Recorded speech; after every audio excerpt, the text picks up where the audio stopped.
Good evening, everyone. You are in the spotlight with Brian Gardner for this Tuesday, November the 21st, 2017. Good to have you all here for our first and only show of this week. Hope your week is treating you well so far. Had a good weekend. All right, as always, as we get started, let me remind you of the ways you can have your voice heard and get involved with the show. You can do so by emailing us at itspotlight 411@gmail.com. Also, remember you can follow us and tweet us at itspotlight411, and please use the hashtag itspotlight411 whenever you tweet regarding our show or directly tweeting at us or whatever you choose to do. Just use that hashtag if you can. And again, on Facebook, as always, search for us under the title In the Spotlight 411. And make sure you follow our page once you're on it or once you find it so that you can check out any updates that happen or interact with us and all that good stuff. All right, so as you know, this is Thanksgiving week. That's obviously why we're only having one show this week. So in case somebody's living under a rock or doesn't know what Thanksgiving is, because I'm saying this because I actually did get an email on Monday, um, which somebody asked me, why are we not having a show? Because I mentioned this last week. This reminded everybody we're only going to do one show, and somebody actually asked me why we weren't having a show on Thanksgiving. And I realize that there are some people that do shows on Thanksgiving. It's not, out of the realm. I'm just saying, if somebody says they're not doing a show, I mean, if you know Thanksgiving is coming and you know what Thursday is and you recognize we're not doing a show, it should be pretty self-explanatory why we're not doing a show on Thursday. So this is our only show of the week. That means we have a lot to do tonight. We have a lot to go through, so much in regards to sports, wrestling, and entertainment. Lot to get to. We got the NFL. We got to look back at week 11, look ahead to week 12. We're going to have a supersized edition of the NFL picks and predictions for this week. We got that coming up here tonight. We got college football playoff rankings, college basketball discussion. I didn't put that in the show description, but we will have it. Some baseball reaction. I didn't put that in the show description because I didn't want to make it too long because it's already long enough. So I didn't want to just keep going and that. So but we do have some baseball stuff to get to, some college basketball stuff to get to.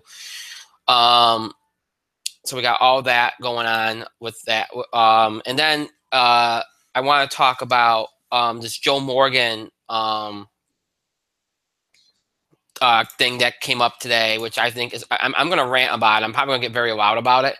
I just think it's completely absurd, but we'll get into that tonight. And we also have, I'm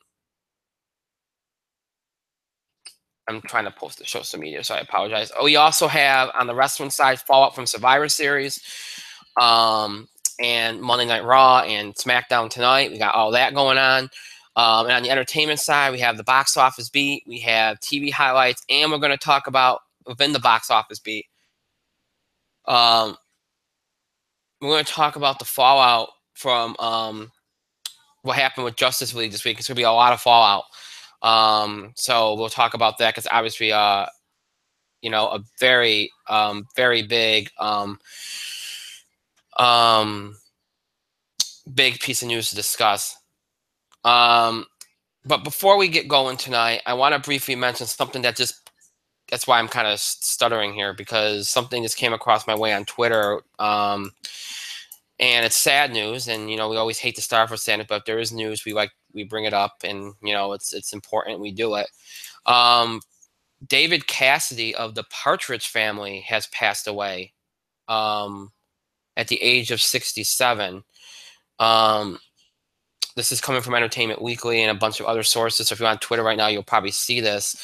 Obviously, was a huge heartthrob for many women, and again, the Partridge Family gave him his start. His publicist confirmed the news tonight. Apparently, the actor had previously admitted publicly that he had problems with alcohol. He succumbed to organ failure in a Florida hospital. He was also suffering from dementia.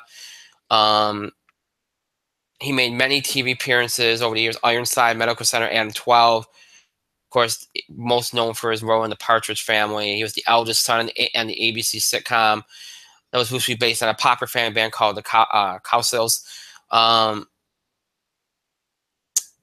Just again, an icon in a lot of ways. He, just he was in theater. He was in the original production of Joseph Amazing Technicolor Dreamcoat. Just a phenomenal career. He had musical sets even in the 90s. And just, he was on Celebrity Apprentice later in his career in 2011. So, just a shocking piece of news as we go on here tonight.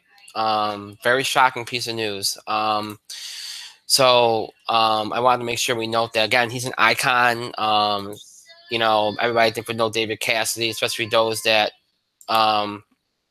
grew up in the 70s and 80s, and you've probably seen, and even the 90s, he was it was popular there too. So David Cassidy has passed away at the age of 67, and again, may he rest in peace. And our thoughts and prayers go out to his, and condolences to his family, friends, fans, loved ones. A sad piece of news that just came out literally on social media. So I want to make sure that we noted that off the top here on the show. So that's it just came over social media, and that's kind of why I was kind of stunned for a few minutes there as I was trying to get through everything. So my apologies on that. All right, so very, very big show tonight. Again, we got a lot of things going on.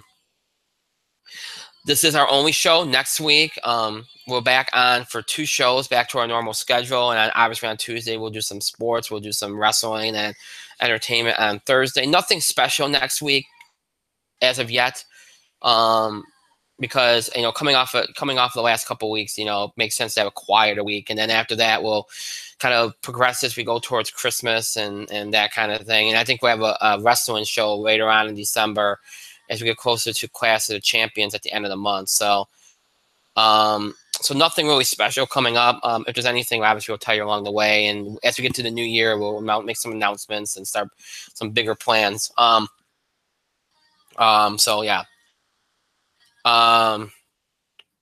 right. So as I wait here, and I know I'm saying so a lot, I'm just trying to get things done as I go here.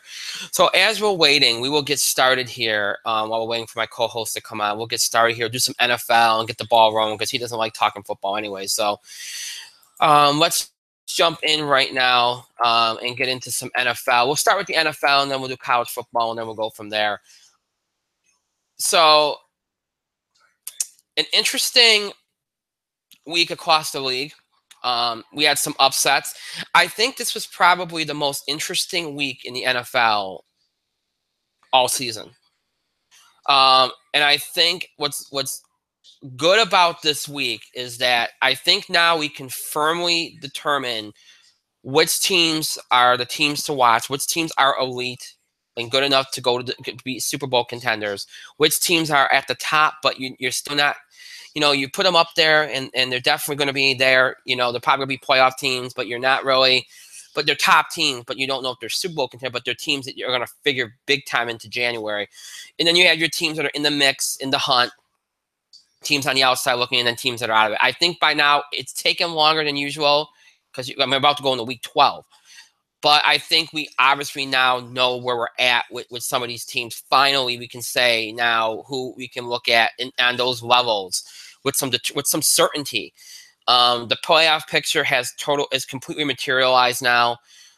And I think I think it's a good thing for the league. It's still going to have the problems it has, but I think now, at least as you go into the final 5 weeks of the season, I think now people can watch with a little bit of interest, at least some level of interest. Whereas for the last couple of weeks, whereas for the first 12 weeks or so, 11 weeks or so of the season, it's been kind of 10 weeks, I should say, of the season. It's been kind of rough. So, to kind of watch these games and not know, you feel like you've been watching nothing but mediocrity, and with a few exceptions. I think you saw after this week that there are some teams that aren't on that level of mediocrity that are, really good teams and are going to factor heavily into January. So as we look around the league here, as we look at the scores, I'm going to pull up the picks from last week to see how we did there. But we had some big upsets, and the biggest upset was obviously the Giants over the Chiefs. And that upset has is important for two big reasons. One for the Giants and one for the Chiefs. Okay? For the Giants, it shows you that the defense is there. Now, I granted the weather conditions probably helped and probably hurt Kansas City because they're not used to playing in that kind of weather. Or Alex Smith is not usually good in that kind of weather, so that probably played a role. But let's be honest here, the Giants didn't play a great game on offense, obviously. Okay, but on defense, I thought they played a decent game. You gotta give credit where it's due, and you know what? It's a big win for them because they beat a good team, and I mean they've obviously had some great success against the AFC West this year. They beat the only two wins have come against them, Denver and now Kansas City. But nonetheless, you got to give him some credit. And is this going to save McAdoo's job? It shouldn't, and I don't think it will. But I think it's something for this team to kind of go, all right, it's a start of we can play spoiler here and try to do something this season. So there's that for them.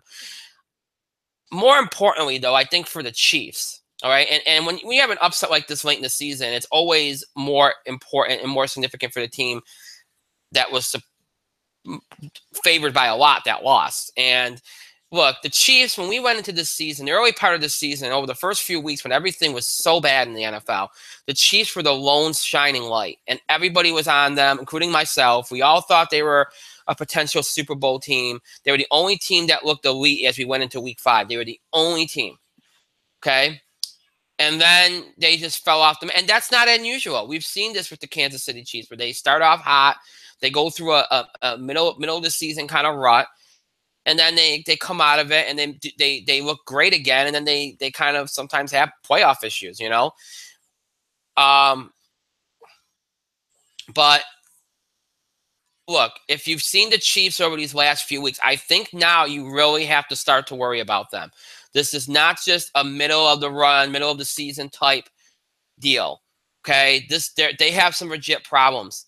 Alex Smith did not look good in that game. I know the conditions were bad, but he did not look good in that game. This is a team, I like Andy Reid. I've always been a fan of Andy Reid, but Andy Reid is not a great head coach. He's a solid enough head coach. Andy Reid reminds me a lot of Dusty Baker in Major League Baseball. If you want to get to the playoffs, you want to have a decent regular season, you bring in Dusty Baker in baseball because he's going to get you there. But when push comes to shove, when all the chips are down in January, he has a lot of failure there. And that's what Andy Reid is. He gets you these good regular seasons. He gets you to the playoffs, but then you see what happens. There's failure. And what you see from the Chiefs is a team that has not looked the same since the beginning part of the season. The first 5 weeks, they looked like they could hang with anybody. Their defense was phenomenal. They were running the ball effectively. And, they didn't need Alex Smith to throw the ball a ton of times to win ball games. But all of a sudden, they've gotten to play some tough teams. Their running game hasn't been always there. And when their running game's not there, that puts more pressure on the quarterback. Alex Smith makes more mistakes because he has to throw the ball more, which is not to his strength. And you see what happens. Their defense can only do so much. So the Chiefs now stand at 6-4, and I think now you put them up there as a top team, but they're not a Super Bowl team anymore. Could they be on their best day? Yeah, but they're not playing on their best day anymore. The Chiefs, I don't think you can put the Chiefs in the same conversation as the Eagles, who right now are the best team in the NFL. Or even the Steelers and the Patriots, who have their problems. But they have experience, they have that championship pedigree that even with the problems they have, they can find a way to win and get to a Super Bowl and potentially win it. The Chiefs do not have that. And that's a problem. It's an intangible they do not have, and that's a problem.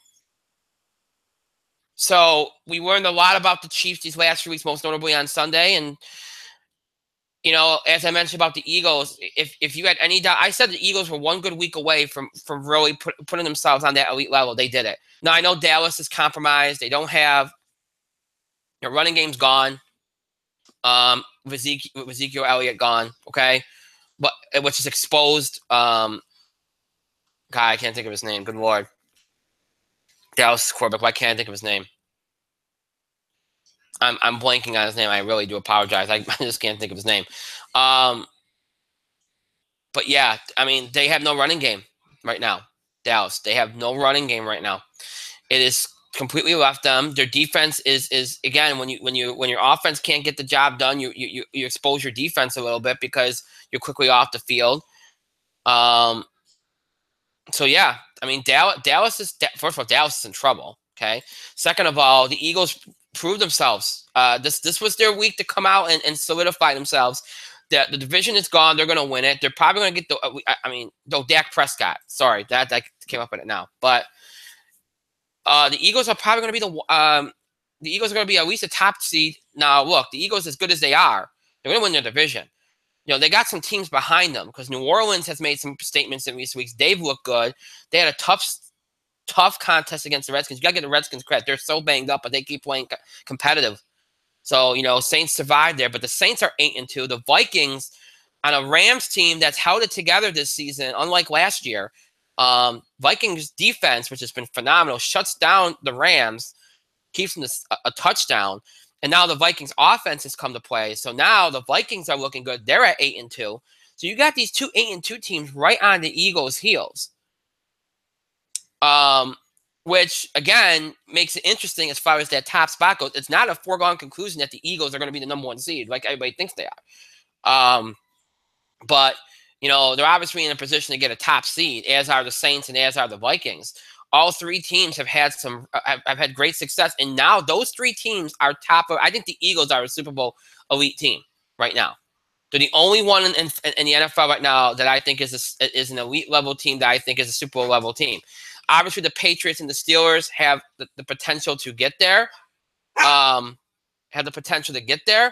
But and we've seen them do it, and that's the reason why all along, even though they've had their struggles throughout the season,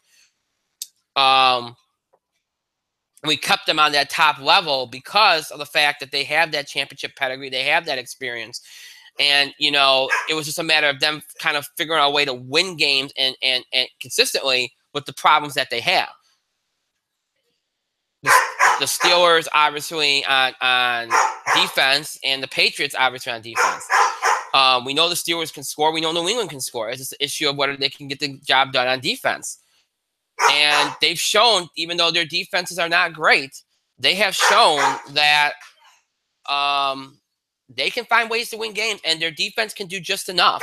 Kind of like what the Saints have done for years, that they can do the job just. And actually, the Steelers have done even a better job than just doing enough. They've actually done pretty well. They've actually improved themselves as they went along. So I think, you know, the Steelers and the Patriots are top level team. I mean, obviously people are going to be like, oh, why can't you put them as elite given the experience that you can if you want to. I don't put them there because I don't think they are elite. I think they're just good teams that know how to win. And they have that experience and they have that pedigree, and that overcomes the deficiencies that they have. So they're top teams. But I think the only team that, in terms of talent, in terms of consistency, in terms of how good they've been, that's an elite level team right now for me is the Eagles. So you got the Eagles, you have the Patriots, you got the Eagles on that elite level as a Super Bowl team, potential Super Bowl team that can win. The Patriots and the Steelers on that top level, all right, as teams that can get there and can still win, but performance-wise, they're still kind of coming along, and they're getting better each week. And, you know, by the end of the season, you'll probably put them on that elite level just because of who they are and because they've shown you that they can win despite their issues. But I don't think you put them there right now. But they're both top teams. They're up there. I think the Chiefs are up there despite everything still. You know, I think they're up there. I think the Vikings and the Saints are up there, as I mentioned before. They've proven themselves. And I think you put the Panthers and the Seahawks up there based on experience, based on performance, and, you know, and I think you put them both up there. Okay? So those will be your teams on that top level that are going to be very much in play. Then you have the next level, which are teams in the mix. The Falcons are still in the mix. They got the big win on Monday Night Football in a great game over the Seahawks at Seattle. So that's a big get for them. So you got the Falcons on that level. I think you put the Cowboys there just because, you know, if they can find a way to win some games, they'll be very much in the mix. The Bills, believe it or not, are still there, even though the Bills have looked terrible for the last 3 weeks. Here's the thing that scares you about the Bills, okay? It's the defense. The defense that was so good. So first of all, they're 1-4 on the road, which is, where they've had their issues. This defense that has looked so good, okay, is now giving up huge amounts of offense. They gave up 54 points to the Chargers this past week. Okay? So, and I know a lot of that was turnover. And here's the other thing too. Okay? And I like the coaching they have. I like what they have, okay? But here's the other thing. They made a total panic move by starting Peterman on Sunday. Because here's the thing. I know Tyrod Taylor is not Tom Brady. Okay? I get that. But Tyrod Taylor is the same guy. You know what you're going to get with Tyrod Taylor. He's the same guy that got you to 5-3.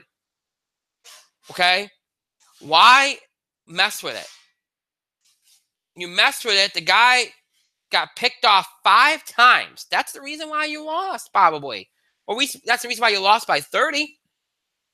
Just terrible. Too much of a panic move. That's too over dramatic to do that. So my wife's distracting me. I apologize. This is an overly panicked move that did not need to happen. An atrocious move by them. And look, they're still in it. All right, they're still in the mix, and that's because we know what they're capable of. But I'm going to be honest with you. They have another bad week. I think they're off that.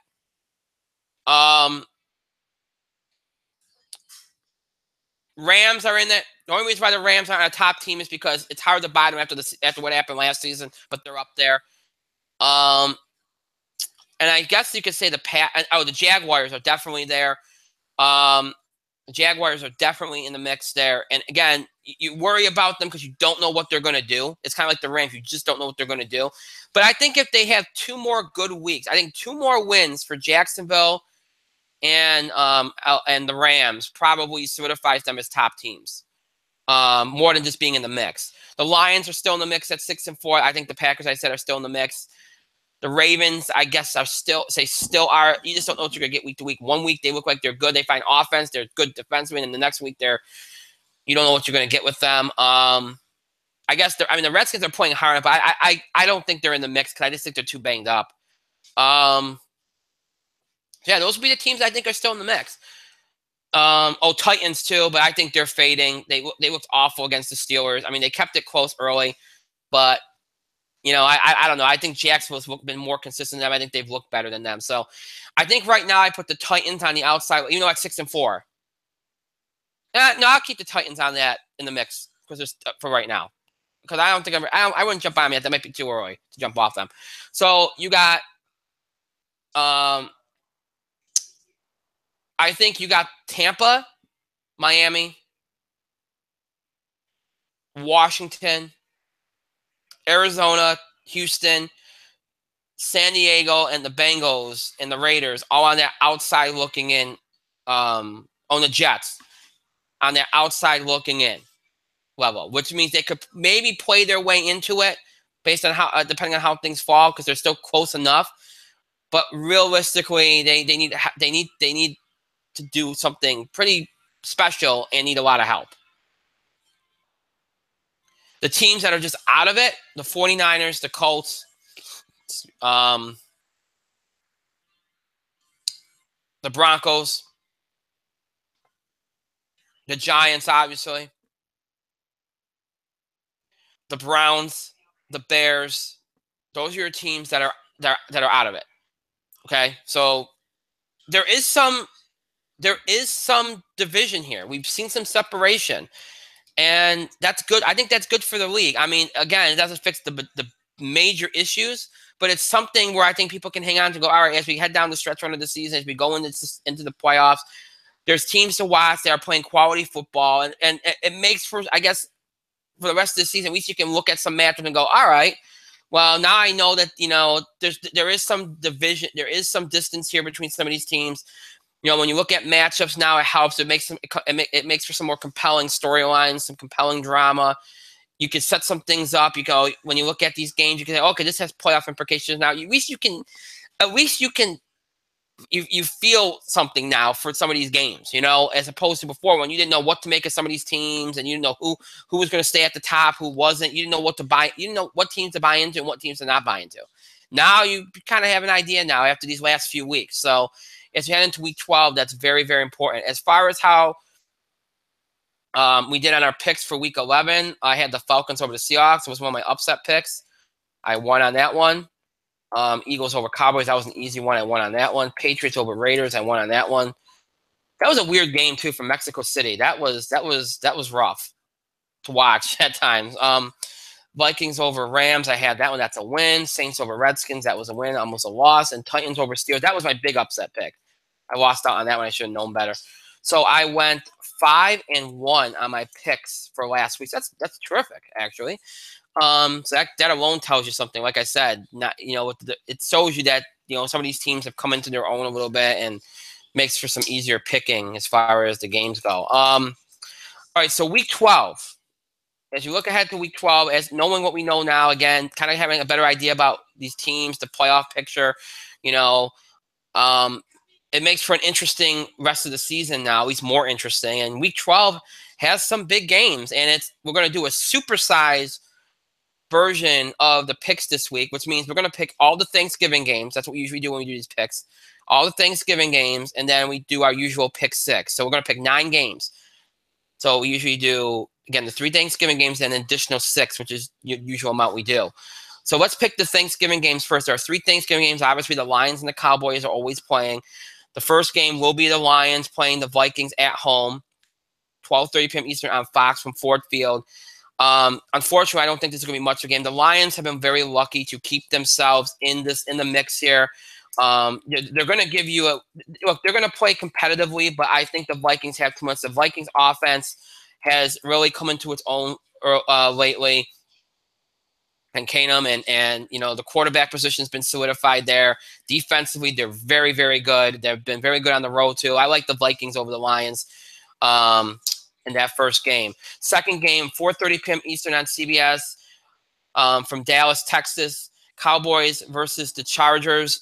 The Chargers are theoretically still alive because of the way things have played in AFC West, but I don't buy into it. I think they're only alive because the Chiefs haven't played well, and the Raiders haven't played well. So I don't buy the Chargers at all. I mean, they'll put up some points. Look, the Cowboys, what this comes down to is this.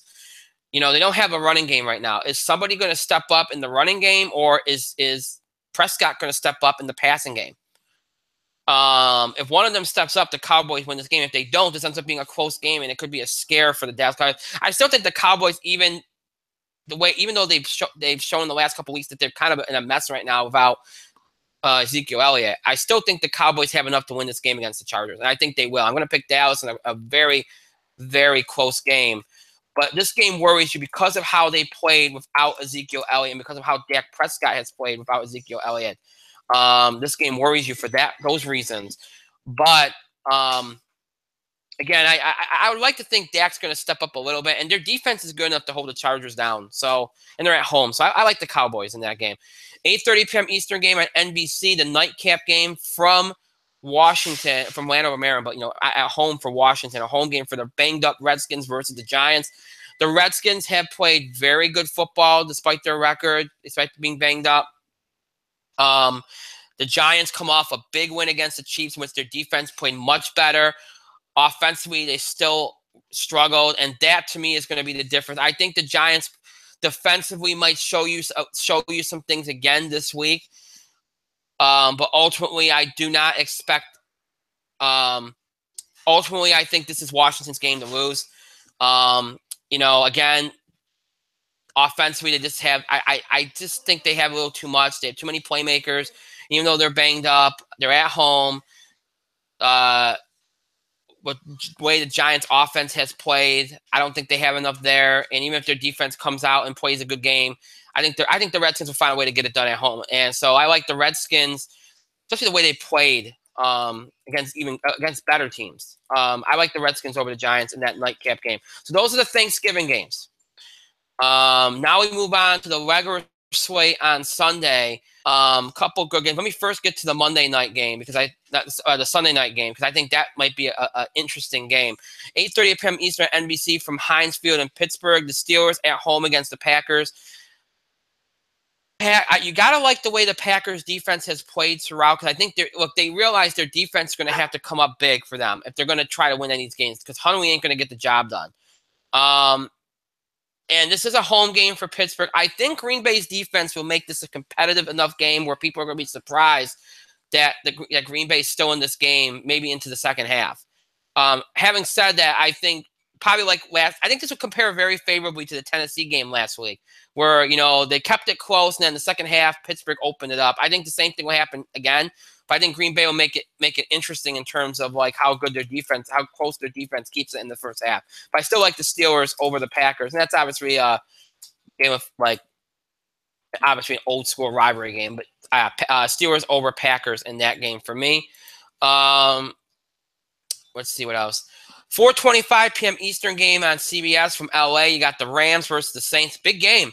Rams coming off a loss. Saints have won 7 in a row, 8 in a row.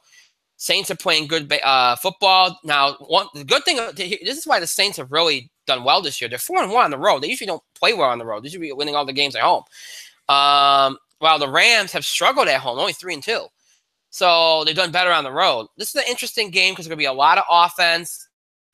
Both teams really score the ball well. Defensively, the Saints are better than they've been in years. And I think that's the difference. And that's what makes them a better team.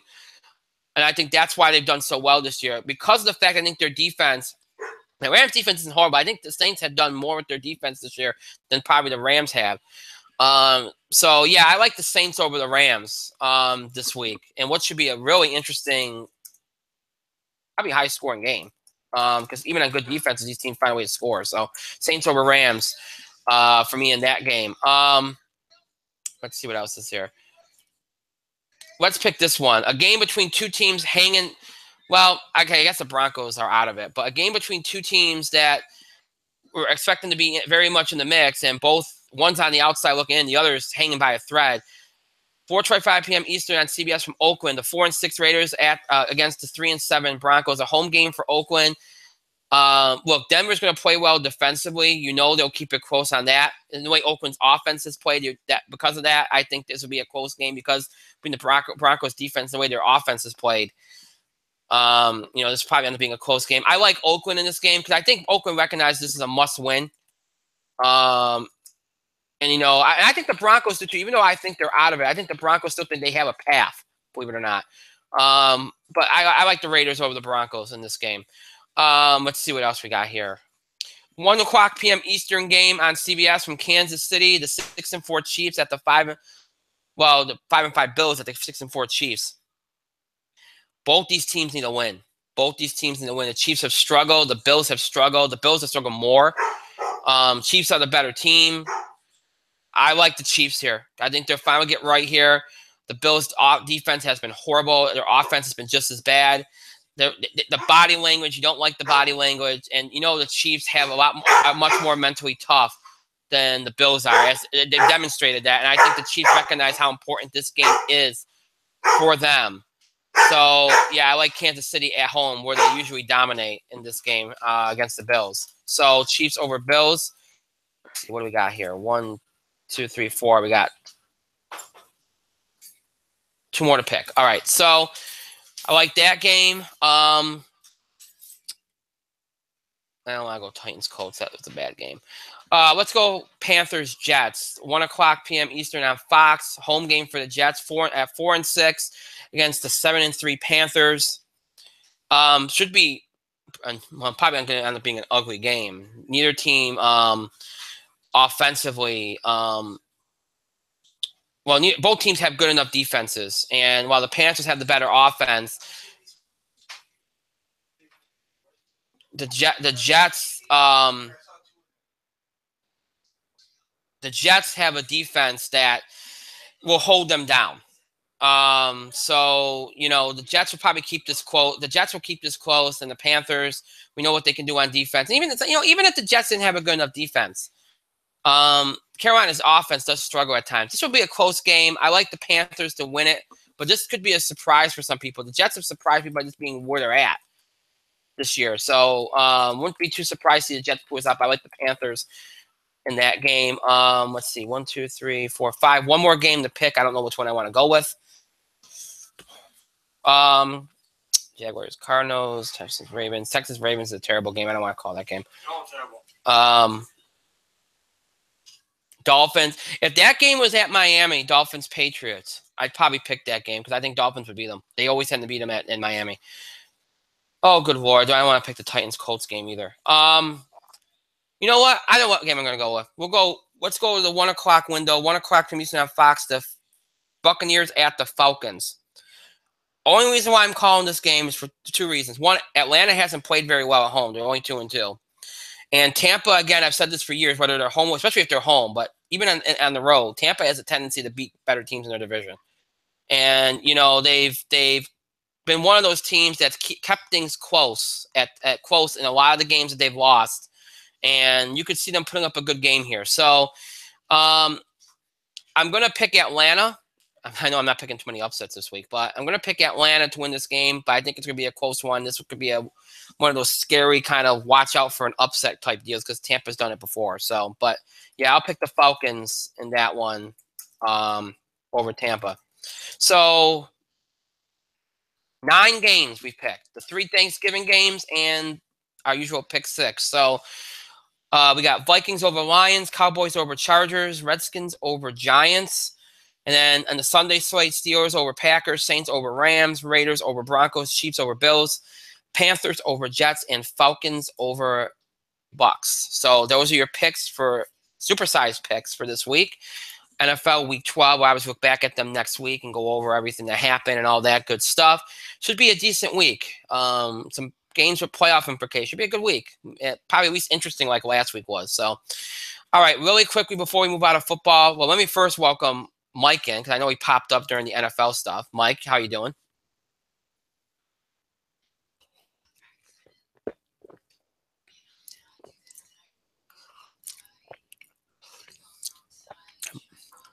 Mike, are you watching Kevin Owens? Yes, yes. No. Your reaction was funny. I like that. No. Well, Mike, not this time. Well, I just wanted to welcome. I know you popped up while I was in the middle of the NFL. I just wanted to finish it off, so I knew you didn't care about it. So, I came intentionally late to avoid the NFL, and I came the NFL, and right. That was not okay, Brian. I'm sorry. That was not okay. I profusely apologize. I'm sorry. Profusely apologize. Yes. The fact that we have to cover that terrible well sport known as the NFL. We're almost at the end of the season, so there you go. But oh, yippee! we got college football next, so I'm sure you're excited about that. I'm no.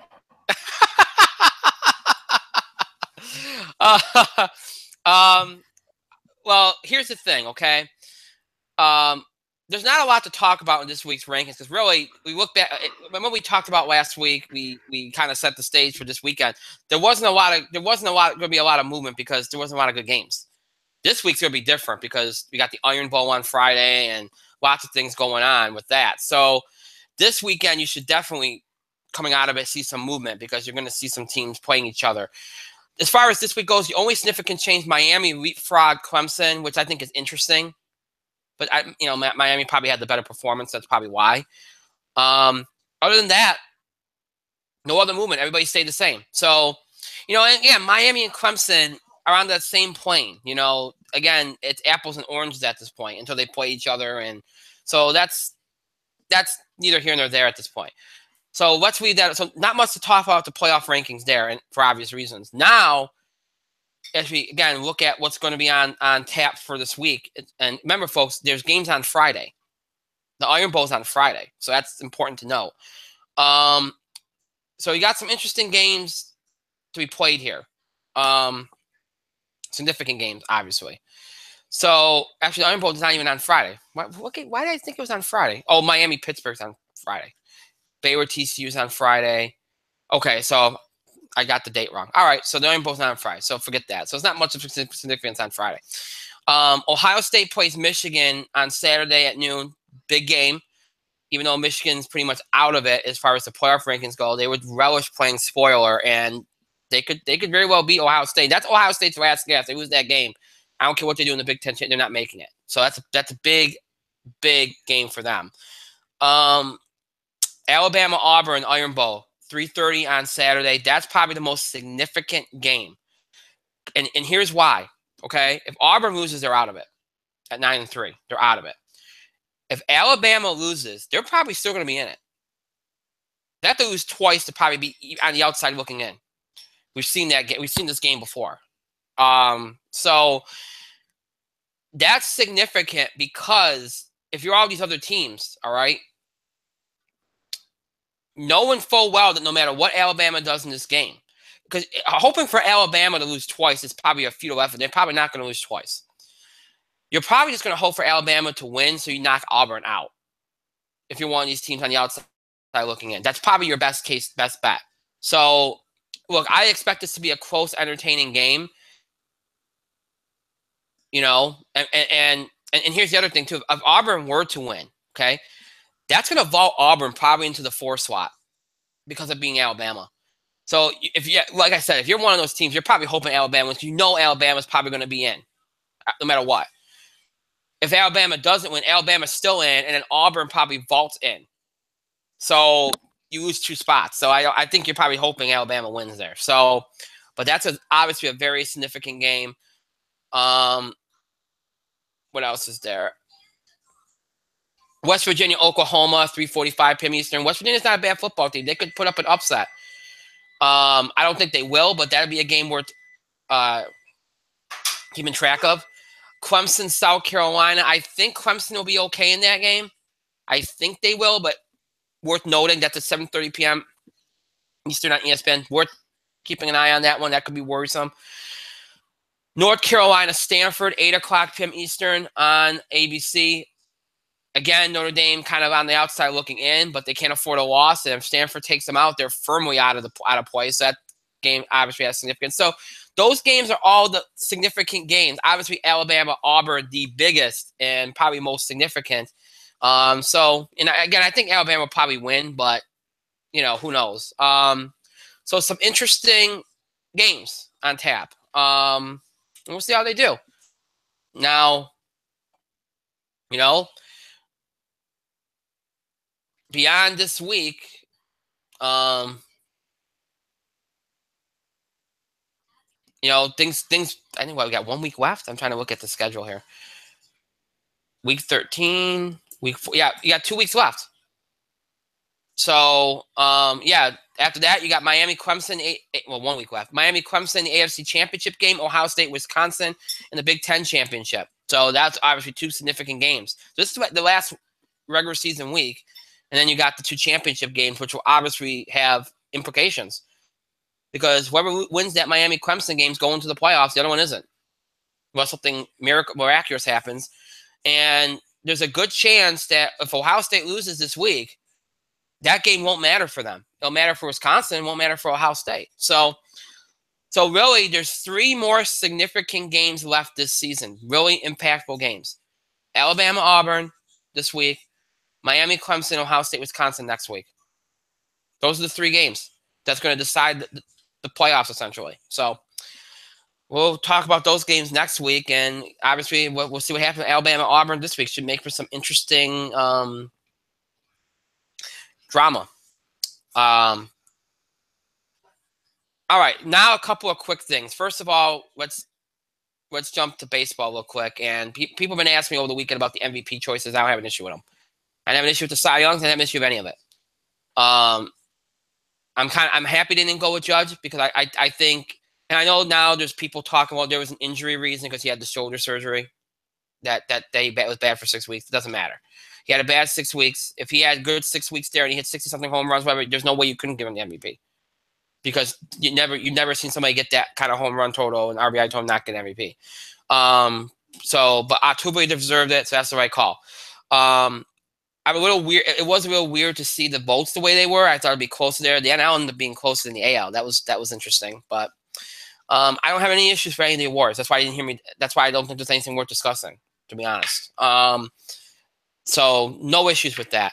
I'm seeing now that the MLB there's been an agreement with the I'm bringing my story here. Trying to hang on a second. There it is. Okay.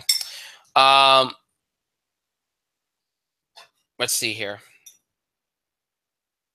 I just lost the entire page. That is not good.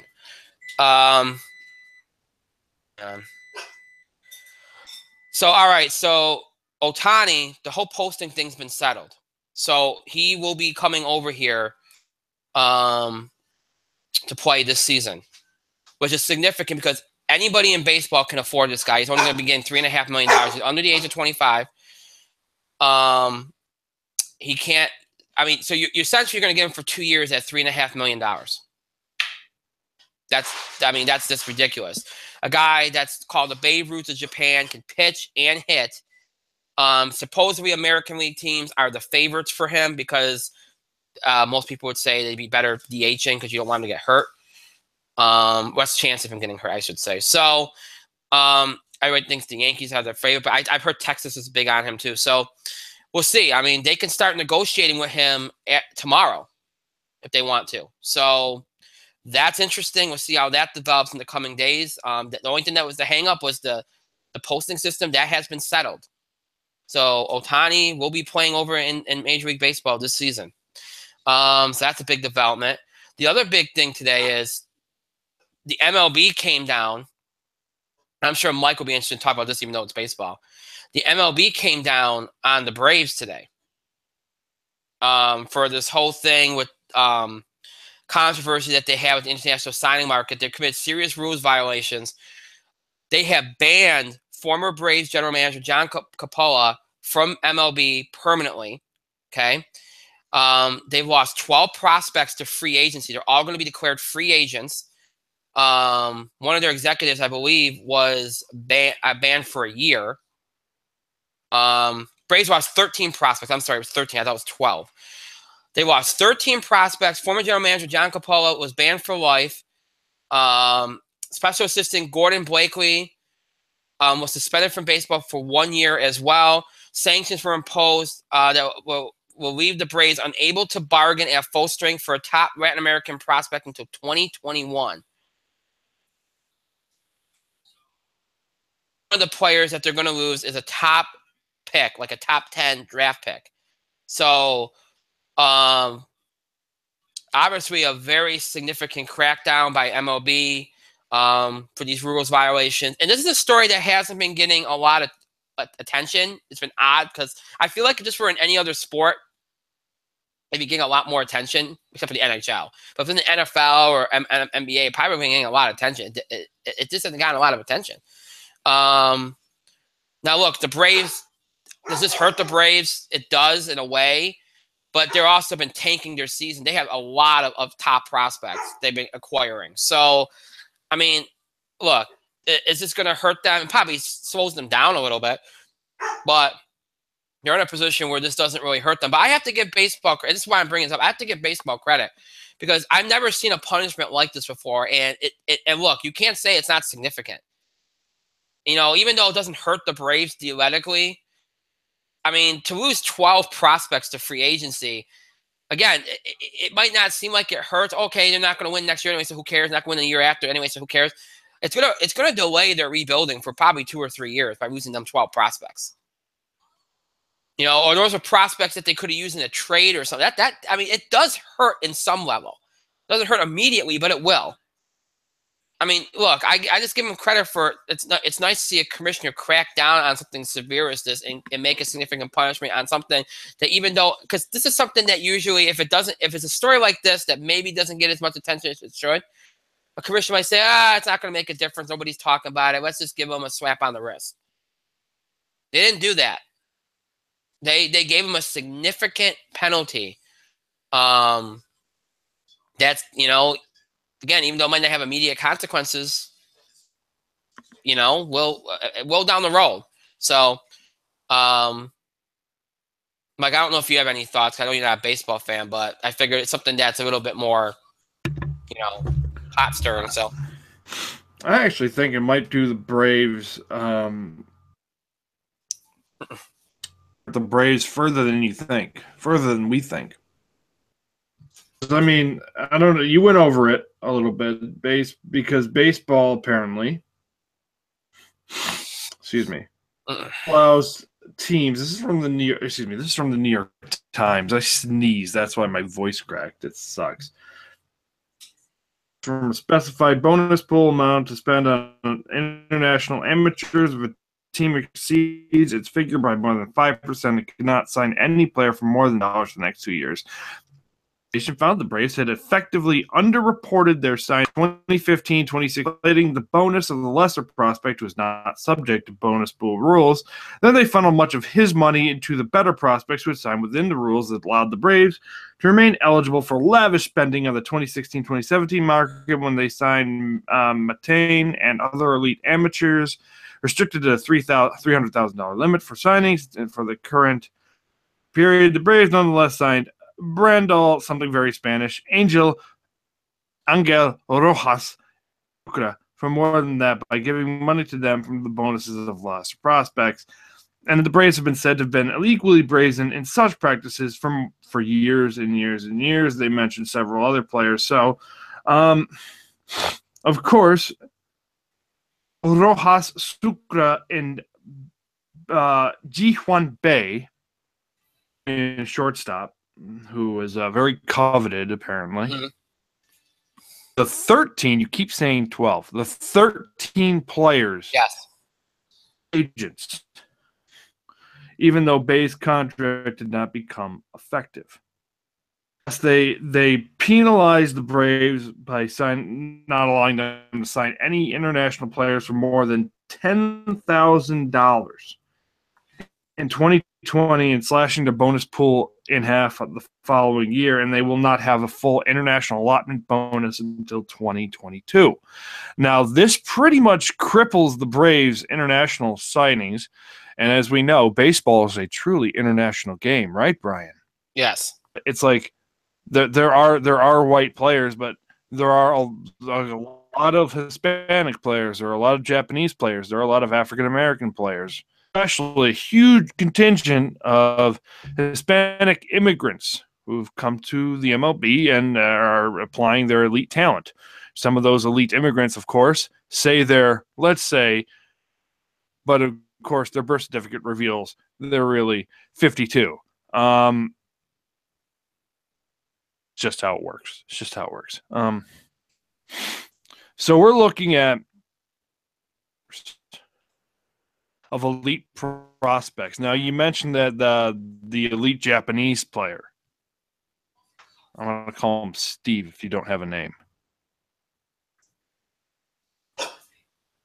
Japanese player Steve Stevenson. Because apparently Brian didn't have a name in time. Steve Stevenson is coming over. And the Braves might have been thinking about picking this guy up.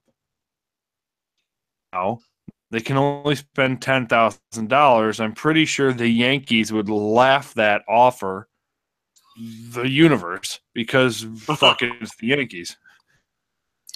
Hey, Steve Stevenson, not land in Atlanta. On top of that, the general manager was very John Coppolella. Tell you your name. I should know how to say it. John Coppolella, former general, earned himself the Pete Rose annual lifetime ban. Screw even came over. Unlike Pete Rose, he's never coming back. He's responsible for the brazen scheme because he thought with this scheme and the fact they've been tanking, getting high picks in the draft, they would be able to rebuild their team quicker. 2020, 2021, 2022, with all their major signings and all their major draft picks and all their lost minor league system, they might be. I feel like those 13 picks, those 13 signings now gone. Now they're gone. I feel like it cripples their minor league system just a little bit. The fact that they lost their general manager and are pretty much humiliated like that, it's a little rough. Right. It's rough. I mean, they hired former Toronto Blue Jays general manager Anthopoulos. Yep. Anthopoulos. Yeah, it's a hard name to. Yeah. What is with this story? Freaking name. I am not the right way. So. Right. They lost, and I'm reading all those players that they had lost, and not one of them I'm going to say right, other than maybe Juan Contreras. Gutierrez. Right. Jeffrey Del Rosario. Nigret. Yinsi Pena. Severino. Livian Soto. And Guillermo Zuniga. Plus the other 5 players that I mentioned. So they lost 13 elite players. This was not a slap on the wrist. Full square kick in the balls. So for the next couple of years, at least for the next 5 or 6 years, it's going to be rough goings for Braves fans. Might I suggest another team? I hear the Cubs are doing well now. Yeah. If you want to stay on the Redskin racism train, Indians are doing well now too. Just pointing that out. If you want to stay with the Indians, you should probably go with the Indians. Because it's going to be rough goings for Braves fans. And unlike the 76ers of the NBA, you cannot trust the process, because the process is what got you in this mess in the first place. Yeah. And by the way, the process isn't going to really help the 76ers that much either. Yeah. Part out too. Yeah. So it hasn't yet. So yeah.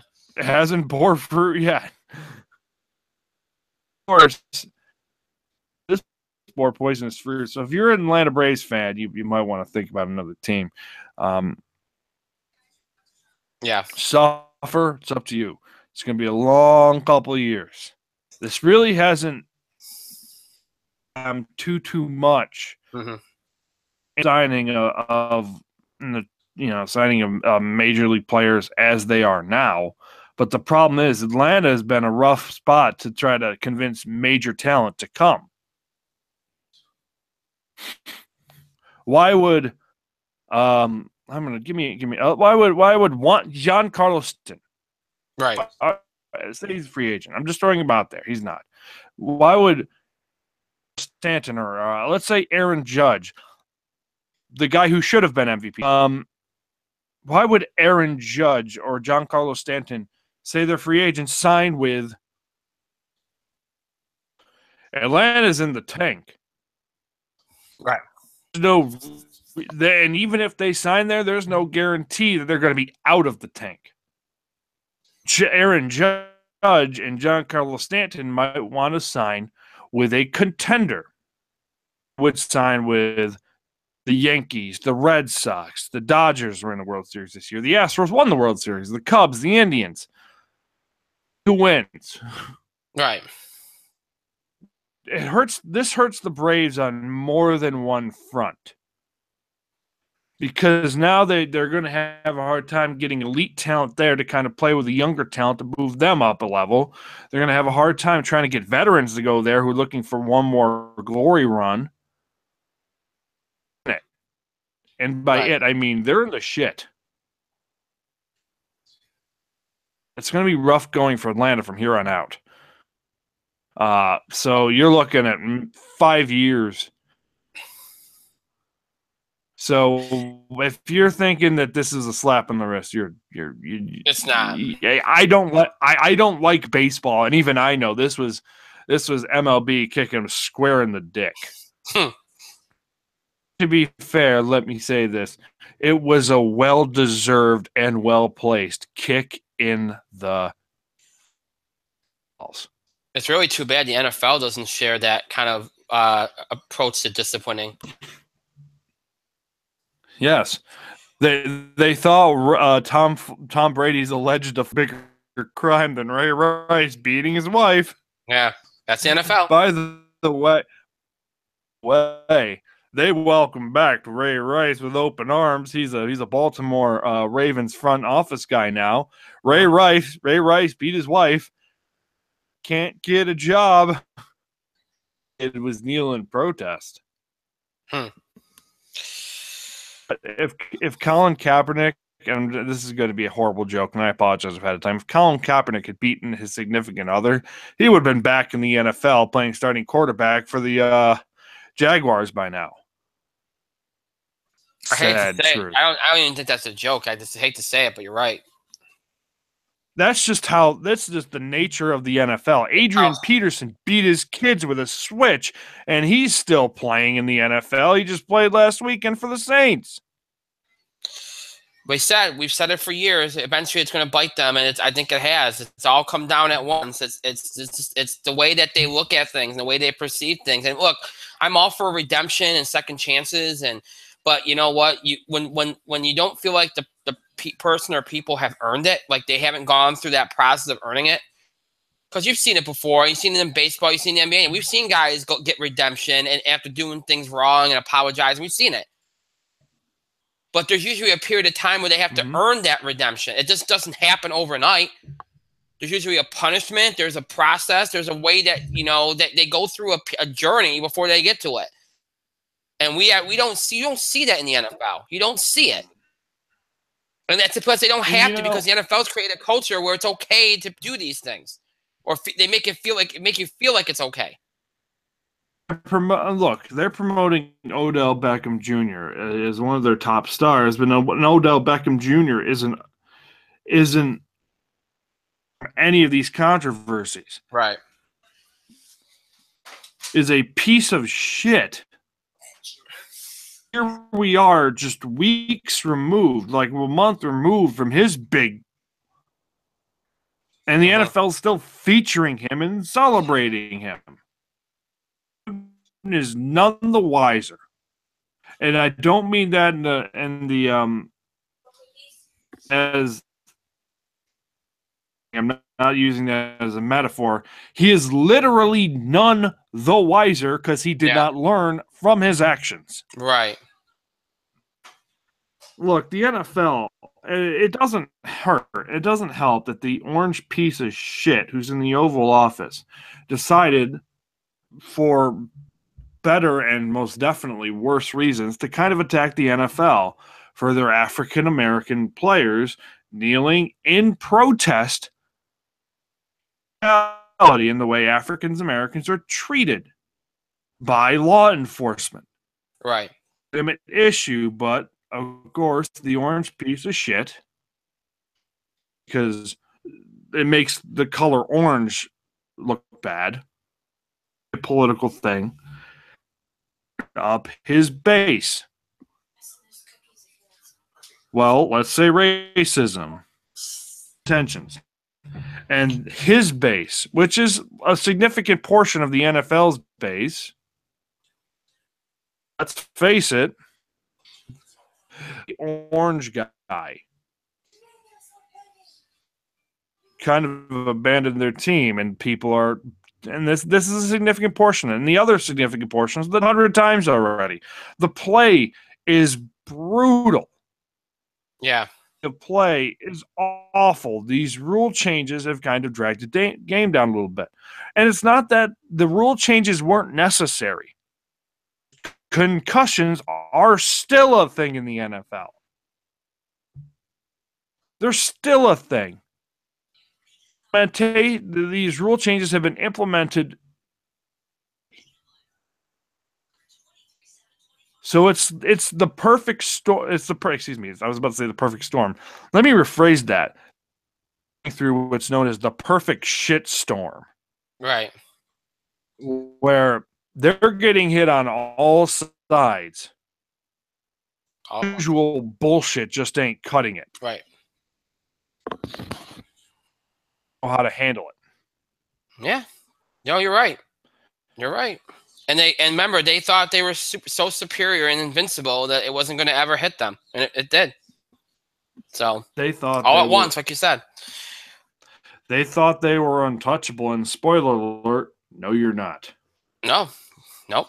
We've seen it. Now we just gave baseball credit for what they did with the Braves, but somebody in baseball is getting raked over the coals today. And Mike, you're gonna love this story. Sure. It's just gonna get your blood boiling. I know it's gonna get your blood boiling because we talked over the years about the Baseball Hall of Fame and the writers, right? And how of course, the writers. You know what we've talked about over the years with that, and how unfair they've been, and how they, to refresh everybody's memory. Yes. General stance on this, and I'm talking a lot now because you were talking for an hour, so fuck off. No, you're fine. No, you're fine. Go ahead. My general theory is that if the baseball writers were responsible for 100% of the Baseball Hall of Fame, the only people in the Baseball Hall of Fame would be baseball writers. Not the managers, not the coaches, not the owners. Players. Especially not the executives. The Baseball Hall of Fame, according to the baseball writers, should be writers. Continue. Right. All right, so here's a story got out today. And I'm not sure if you heard it. Probably didn't hear it because you probably would have mentioned it by now. But so Joe Morgan, this Hall of Famer, okay, second baseman, played for the Astros, the Reds, most notably for the Reds, as part of the Big Red Machine. Hosted Sunday Night Baseball for years with ESPN. Okay, Joe Morgan today sent a letter asking voters to block PED users from the Baseball Hall of Fame. Not just proven PED users, but anybody that played in the era that was under suspicion or in some way, shape, or form had any affiliation. Okay? Anything. Even if they never had any proof, even if some random media person put their name out there and said, hey, this person could have been using it or something. Anybody that's linked in any way to the steroid era in his mind, okay? Because that's basically what you get from this letter. And I'm not going to read the whole letter. You can read it for yourself. It's all over the place, okay? Basically, he implied that, okay, anybody in any way, shape, or form tied to this era, he doesn't think should be in the Hall of Fame. Anybody that's in any way, shape, or form enhanced themselves, enhanced their body. Keep in mind that in this email, he's made cases that people, again, you could take this way, that people like way back when, Babe Ruth, drug users, not drug users, but anybody, Babe Ruth, Willie Mays, Mickey Mantle, anybody that's used substance, like any of these things, okay, you could say that he doesn't think they belong in the Hall of Fame. Because there's always, anybody that's followed baseball for years, wait a minute, anybody that's followed baseball and follows baseball history, okay, anybody that follows it knows that there have always been accusations of ways that you can enhance your body or do things. You remember, what was it, was it the bull testicles or something, and how it can enhance your body? You remember that story. Yep. Yeah, of course. Different things over the years have been accused of things getting edge in the game and all this other stuff. We know that, right? So now Joe Morgan, okay, who I like Joe Morgan, okay? Joe Morgan is sending a letter pleading with the voters to not allow anybody that's been tainted by the PED era, anybody that had rumors, anything, whether it's proven or unproven, should not be voted into the Hall of Fame.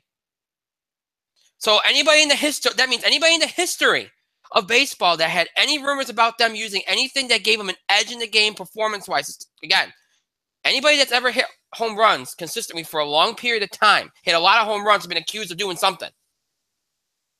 Even guys like Maysnet. So this is Joe Morgan basically saying that anybody that hits home runs in the history of baseball should not be in the Hall of Fame. That's what Joe Morgan's saying. And I want you to keep this in mind too. Joe Morgan is the same person that thinks Pete Rose should be allowed in the Hall of Fame. Well, Brian, one of those statements is absolutely correct. Right. Well, I know which one you're going to say. I'm just saying that despite everybody's a fair majority thinking that he shouldn't be, he thinks that he should, and now he's trying to peddle this. That's what I'm trying to. This is, okay. Here's a quick little bit of baseball history. I cannot stand baseball, but even I know this. Okay, are you ready for this? Yeah. Since baseball became an organized sport way back in the 1800s, Right. People have been cheating at this game to try to get an edge. And that's the thing. It's reality. All players would try every little thing. This is back when in the early days of baseball. A lot of players, I'm not going to say every player, a lot of players would try home remedies. They would try whatever they could to try to get an edge.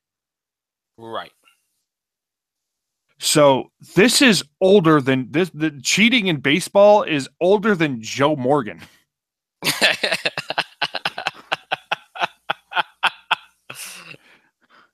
It didn't just happen in the PED's age.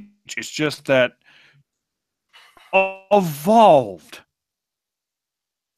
testicles and miracle tonics and amphetamines. Amphetamines, it's a gray area because it really doesn't hurt you that much. Whatever. Said, what Joe Morgan is suggesting is absolute bullshit. Here's the deal. Okay, if he's on, and I read some of the letter, if he honestly believes there, who is tied to some sort of performance-enhancing drug, be allowed in the Hall of Fame, then my God, who would we have left in the Hall of Fame? Well, let's Brian, this Babe Ruth guy, right? Yes. Herman, you've heard of this guy in passing, right? Mm-hmm. Yeah. Well, yes. Yeah. Well, if our boy Joe Morgan gets his way, the Babe's got to go. Babe's got to go. That's what I'm saying. We're not gonna miss that. Anyway, who the fuck is Babe Ruth? All right. Maris. Roger Maris. I refer to that guy. Yeah. I saw a Red Sox scrub walk behind you. He's pretty popular, right? Roger Maris. Okay. Yeah. He's gone too. Have you heard of Joe DiMaggio? He dated Marilyn Monroe. Oh, Jesus. You know what? It's got to go. And we can go on to, hey, Brian, Griffey Jr. Yes, I do. Well, he didn't take any PEDs. He was just that goddamn good. But he played in the era of PEDs, so of course he doesn't belong there. Right, Brian? Yeah. Of course he doesn't belong there. Of course, yes. Of course not. Yeah. Hey. Okay. Hey, like, it's coming up really soon. His name is Derek Jeter. Oh, yes. I heard he was all right. Yes. Sanderson. Yes, it's kind of weird. Weird. Yeah. But you know what? Everybody's got, a lot of people have weird middle names. It's all good. Yeah. Okay. Now, this Derek Jeter guy. Yes. Nice little he might have run through the GQ calendar from years 20 Let's say 2013. Oh gosh. Sure, he didn't have any performance-enhancing drugs. Okay. Maybe a little penicillin, but hasn't had a little penicillin in their lifetime. Is Derek S. Jeter era. Oh goodness. In the era of PED. So Yes. why would we put that guy in there? And you know what? I let me mention one Red Sox guy. David Ortiz. Yeah. There are some allegations about him. I mean, Yes. tainted cheeseburgers in his day.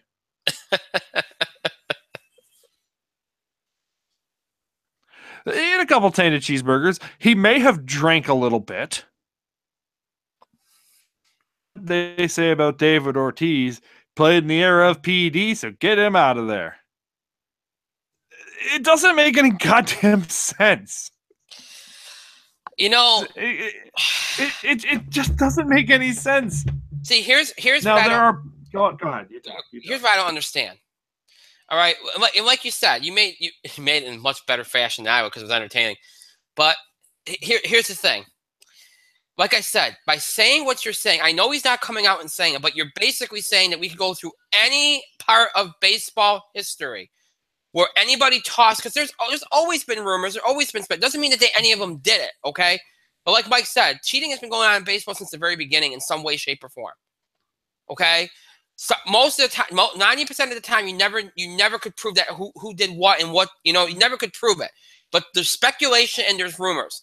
And the whole idea behind this Verte was anybody that's been tainted. So tainted means even if it was nothing but speculation and rumors and conjecture about a person, that's going to be enough, according to Joe Morgan, to keep them out of the Hall of Fame.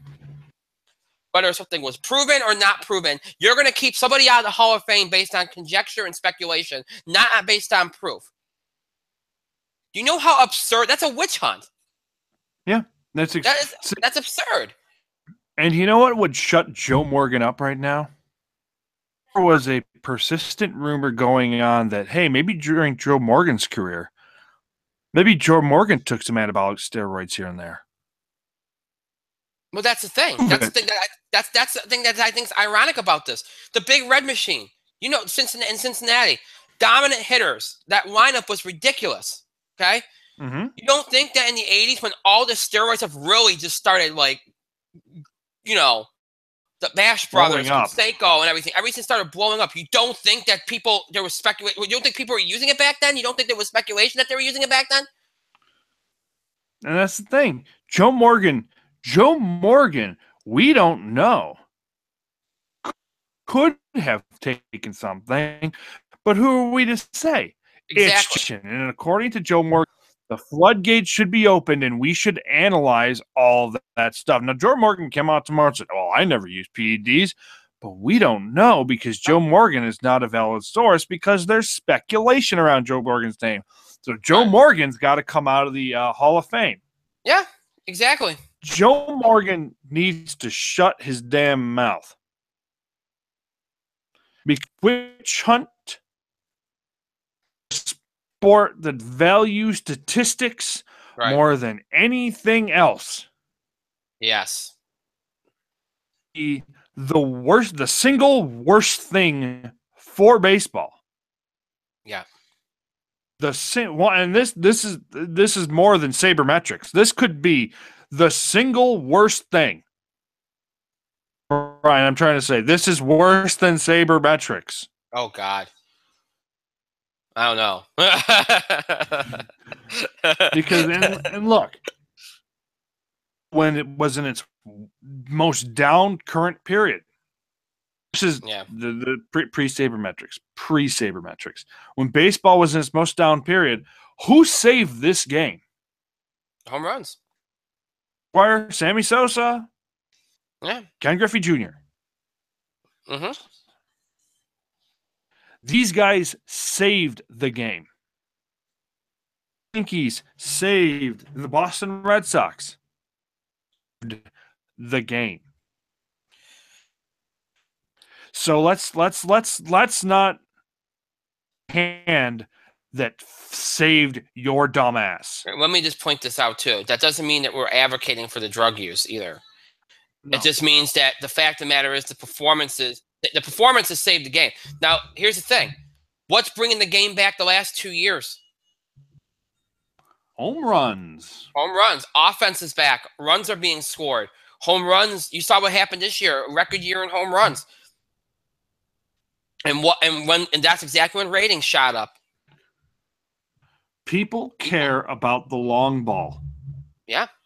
ESPN said this in the late 90s. Chicks dig the long ball. Well, literally everybody else does too. Yeah, you're right. You're right.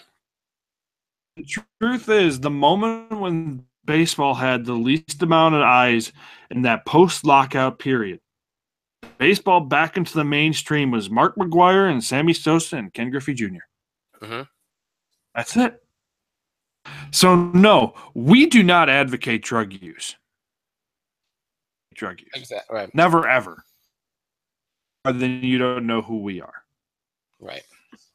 Saying is that MLB with McGwire speculation. It's been pretty hardcore speculation. I mean, it's like hardcore three-way triple penetration speculation. All right, we're talking major speculation. Oh Jesus! Yes. Okay. All over the thing. Thank you. It's speculation. Okay. You're welcome. Rich. So yes, in closing, baseball. My position remains unchanged. Put Mark McGwire and Sammy Sosa in the Hall of Fame along with Ken Griffey Jr. Should they put Barry Bonds in the Hall of Fame?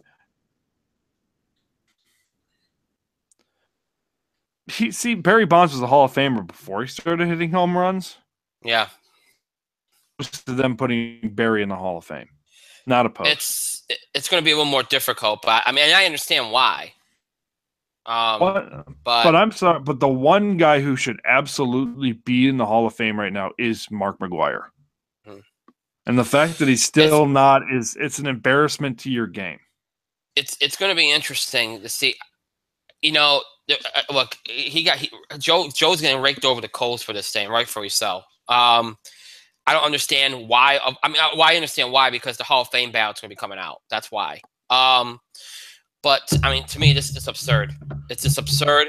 He's getting raked over the coals for it, and he deserves it. I like Joe, but this was completely out of line and a complete dumbass thing to do. That's what it was. And remember, yeah, Joe Morgan have been around steroids in the 80s. Yeah. And like I said, I'm not saying he did anything, but he falls in that same group. Like you were in that era. This era has not been just the 90s and the 2000s. This era started before that. It gets lumped in with the post-strike era. It didn't just. It was going on before the strike. Canseco, we know that. I mean, come on now. Stupid to pretend like it just started randomly in the mid-90s. Come on. Stupid. What a dumb thing for him to do. Good Lord. So that happened today. So that's the baseball stuff. Now, because of time, and because of the fact that, you know, as Mike was talking, I was looking at, because I put college basketball. I said that we bring college basketball, but there really hasn't been a whole lot over the last week. A lot of these tournaments are just starting yesterday, and so far everything's been pretty much held served. So there hasn't been too many big upsets or anything like that over the last week. So we're going to leave the college basketball stuff out this week and go into next week, because by that point we'll have a full week's worth of holiday tournaments and, holiday tournament games and other big games going on, all that kind of stuff. So we'll talk about it all next week and go into all that stuff.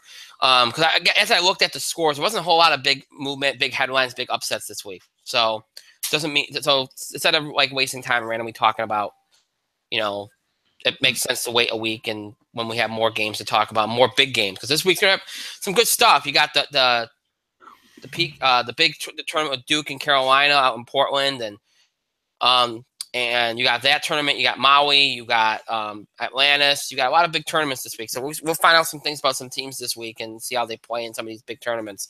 Obviously, there's a lot of people hoping for a Duke Carolina kind of game, but we'll see. Isn't the PK 80 coming up for some reason? It already started. But it's going to build up to the end of the weekend. By the way, we both were watching Carolina Stanford, right? At least the first half. Yeah, well, that's the first half. Yeah. Conference of Champions, right? Of course. Of course. How bad did Carolina beat Stanford? It was pretty bad. I turned it off. It was pretty bad. By the way, I had to look up the score because I was curious. It's 96-72 Carolina. So after Carolina got going, they never looked back. It was bad. But yeah, but I wouldn't expect anything less. Carolina's so much better. It's ridiculous. By the way, Brian. Yeah. Look, Carolina might have run Stanford out of Stanford's own building, but look for Stanford to be a 3 seed in the NCAA tournament because they love overrating the Pac-12. Fucking love. Yeah, that makes sense. That makes sense. But yeah. So, game to watch tonight, though. I'm not going to cover it. I'm not going to ever bring it up again. But the game to watch tonight is Creighton and Baylor. Creighton already knocked off a top 25 team last night. That is an interesting game. And they're up by 9 against another top 25 team tonight. And I will say this, though, because I mentioned this to you last night. I mentioned that this was an interesting game to watch this afternoon. I got a chance to see a couple minutes of it. Marquette, Wichita State. That was Wichita State won, but that was a good game. Marquette played very well in that game. That was a really interesting matchup. That game, very similar styles, but it was very well played. Both those teams are going to. Obviously, Wichita State's at an elite level. They're at a much different level than Marquette. Marquette can be a tournament team, but Wichita State could be a Final Four team. So, but it was well played. It was a good game. Marquette played very well in that game. So, what Brian is trying to say is Wichita State's the real deal. They are the real deal, and nobody can complain that they're not playing anybody because they are playing teams in this tournament. So they are testing themselves a little bit this year, which I'm glad that they are because people like to throw that out there. I would think Wichita State's proven themselves over the years in the NCAA tournament, and unlike other teams, most of their players come back. So when they play in the tournament in the year prior in the tournament, it factors into how you look at them next year. Yep. Because they and just ahead. So yeah. We've got upset watch going tonight. Number 25, Alabama. And by the way, Alabama is super overrated. Yeah. Nothing new there. They're only up on Texas Arlington tonight. 8:52 left in the second.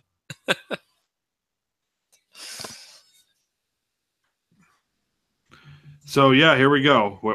We've Alabama could be knocked off in. I could see that November. I could actually see that. By the way, I've heard some things about Alabama's only up by 4 with about a little bit more than 8 minutes left in the game. I could see it. That would be funny. But anyway. Yeah, so we'll next week we'll do some college basketball stuff. There'll be a lot more to talk about. A lot of holiday games next week. A lot of holiday tournament games. Some big stuff coming. Maybe we'll have Duke Carolina this weekend. Maybe. Well, Duke and Carolina are both playing on Thanksgiving, so that's something to watch if you don't want to see some shitty football. Yep. We'll see. Should be interesting college basketball this week. Some interesting games. Check ESPN. Check your schedules and check the schedules, game schedules, and see because it could be obviously it depends on how far these teams go in their respective tournaments as far as what their matchups are and stuff. But there'll be some good games. Some of these tournaments are really really good. So there'll be some good games this week, and we'll talk about them next week. There'll be some. I'd imagine there'll be a few upsets in here. So, all right. So let's get out of sports. We've been in there for a while, and we're gonna go. We're going to jump to entertainment real quick, and I'm going to combine because I mentioned the Justice League stuff. And I'm going to bring that up in the box office because that is the headline, obviously. So all factors into the same discussion. So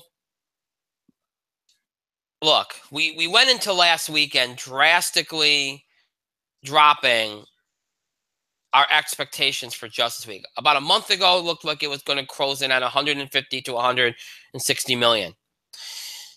And then as we went along, it just the expectations just consistently dropped. I think last week we were at what 110, 112. I think I was going with 110. It didn't even hit that. It ended up with $93.8 million for its opening weekend. And obviously worldwide it did a little bit better, but still it's only up to 286.3 as we speak right now. Let me first get the other story out of the way. The big surprise this weekend was Wonder, the Julia Roberts, Jacob Tremblay film. Did very, very well. It shocked everybody. It made $27.5 million. It marketed itself well to families and student and kids, and it did very, very well. It was apparently people wanted to see an inspirational film, and it did very, very well. It exceeded expectations. So that alone helped make up for what happened with Justice League at the box office. And Thor continued to do well, 21.6 million its third week. Very, very good there. That film right now, you have to think has an outside shot at $1 billion because that's 741.6 right now. It's doing very well overseas. And I mentioned this yesterday to you, Mike, you off the air. I said if it can get within 50 million of $1 billion before Star Wars comes out, it probably will make it. I would think. So it's in good shape. Outside of that, Daddy's Home 2 and 4, 14.4. Murder on the Orient Express in 5th with 13 point, which is in the bad hole. That movie's done well in terms of holding over.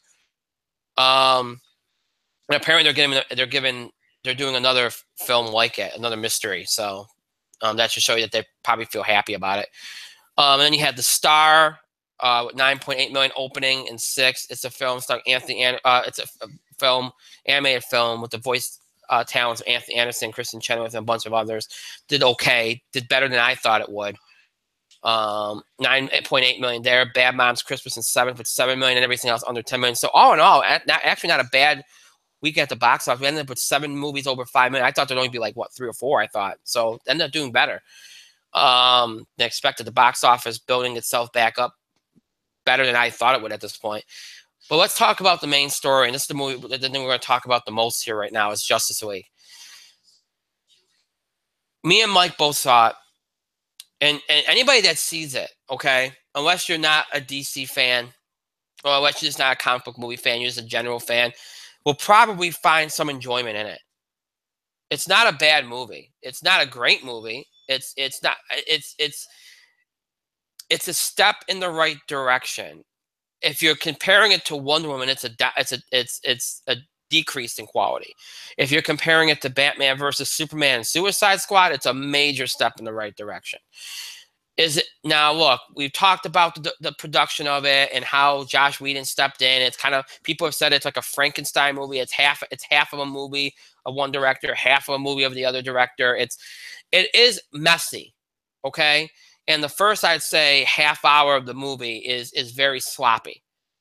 But after that, once you get into it a little bit, it gets better and it's entertaining. Is it anything close to the level that Marvel does? No. But it's serviceable enough that if you go to see it, most people probably won't regret it. The problem is you burned people not once, not twice, but 3 times. And before somebody said, wait a minute, what about Wonder Woman? Wonder Woman was its own entity. All right, you look back at, I mentioned I got burned twice. People got burned by Man of Steel, but Man of Steel was the first. Okay, Man of Steel was its own entity, but it was the first. Nobody knew what you were getting into. And it really was the third act that really destroyed that movie. For the most part, the rest of it was okay. Now, Wonder Woman was the exception. Again, good. If you look at Wonder Woman did the same Friday number as Justice League did. But it built over the weekend. It got good word of mouth. People talked about it. It got praise from the critics. That got it a better number. Okay, Justice League had the opposite. Even though it was a better movie in a way, it was one of those things people came out, yeah, I enjoyed it, but it's okay. That's what you got. It's okay. It was safe. They played it safe. And it wasn't completely coherent. And that's the reason why it's in the spot. Because of what the past had done, what happened in the past with the previous with Batman versus Superman, with Man of Steel, and because it played it safe. I've said this off the air numerous times. I do not understand why after Batman versus Superman, they didn't just do what they ended up doing anyway, which is reshooting the movie. They reshot most of the movie. They redid most of the movie. They edited it. If they weren't reshooting it, they were editing it. Why? If you were willing to spend that kind of money to do all that, why didn't you just do it out of the gate? Out of the gate, not wait until essentially you were forced to do it. Because if you did it ahead of time instead of waiting to the last minute, the last 6 months before the film, you probably end up with a better film. At least one vision instead of two. It won't be as messy. Would that have been enough to save it? I don't know. Maybe it wouldn't have. Maybe it was a pipe dream to begin with. But, you could have hyped it up at Comic-Con and all these other events and said, you know what, we recognize our mistake. We brought in a different director. We went about it a different way instead of constantly doing what DC's done all along, which is always being reactionary. Why can't you ever be proactive? Why can't you ever step in front of it? Why do you wait until it's too late and then try to backtrack and then edit the piss out of a movie and give us a half-assed product? Because that's the problem. This whole process, we've talked about it.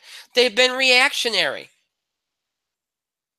Oh, they said that it was too much destruction in Man of Steel without consequences. Well, in Batman vs. Superman, we focused the whole movie on consequences of Superman's action. Oh, they said that was too dark. Oh, well, let's make Suicide Squad lighter. Let's force jokes in there and reshoot the whole thing. Make it lighter. Oh, but now it's too messy of a movie. Oh, they didn't. Oh, okay. Well, they want lighter, but they want it to be. They want everybody to be lighter. Oh, they don't. They don't want so much tragedy. Oh, they want Superman to be lighter. Oh, okay, we're going to do all this. Let's make it let's do it in post production. No, why do they not think of these things for themselves? Why is it? And I know Zack Snyder and everything that's going on. I hate to rag on him, but why couldn't they just tell these if either leave the directors alone, okay, and let them do their vision, for better or worse, or why don't you instruct them on what the vision is for the character? What you want from that character? What do you want them to be like?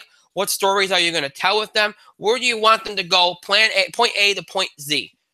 That's what you got to do. You have to have some thought into everything. The problem is that's what they haven't done since day one. They don't put any thought into anything. They rush job everything because they want to try to catch up with Marvel. You're not going to catch up with Marvel if you're trying to do what Marvel did in 10 years in 2. It can't happen. It's not possible to happen. But they think they could, and they thought the audience would buy. And another thing too is this. It reminds me. I hate to bring up the NFL again, but it reminds me of the NFL. We think that these characters are so bankable that especially Batman and Superman, that no matter what we do with them, you're going to come and see them. That's what we think. And, they want it to be adult-oriented because Marvel is more for families. So, you know what? I remember that with Batman versus Superman. Oh, yeah, it's an adult-oriented comic book movie. It's not for kids. It's adult. It's darker. It's more mature. People just it went over people's heads. Nothing went over people's heads. The concept of a good movie went over their heads, though. That's what happened. And now we should, and again, the signs have been there for the last couple months that they were preparing for a catastrophe because you saw what they were doing. Oh, we're going to start a different part of Warner Brothers for DC movies. Oh, DC movies might be more isolated, less about the shared universe, more individualistic. And those signs were there. Look, as much as, like I said, I did enjoy the movie. I didn't think it was great. I thought it was good enough. Too little, too late, though. But here's the thing. Having said what I just said, It's a total disaster. Go to Box Office Mojo and look up the movies that had better opening weekends than Justice League. First of all, most of the Marvel movies have. For a movie that featured the first team up of all of DC's major characters, with the exception of Green Lantern, okay, and Arrow, to have this movie make less than $100 million is an embarrassment. The fact that they dropped these characters this far down in quality is an embarrassment. And I know people say, oh, 93 million is not too bad. Oh, it's up to 300 million. No, this movie is going to be a $50 to $100 million loss of profit.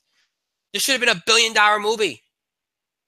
They got away with it with Batman versus Superman. They got away with it with Suicide Squad because they made a decent amount of money. Both those movies should have been better than they were. Both those movies should have made more than they did.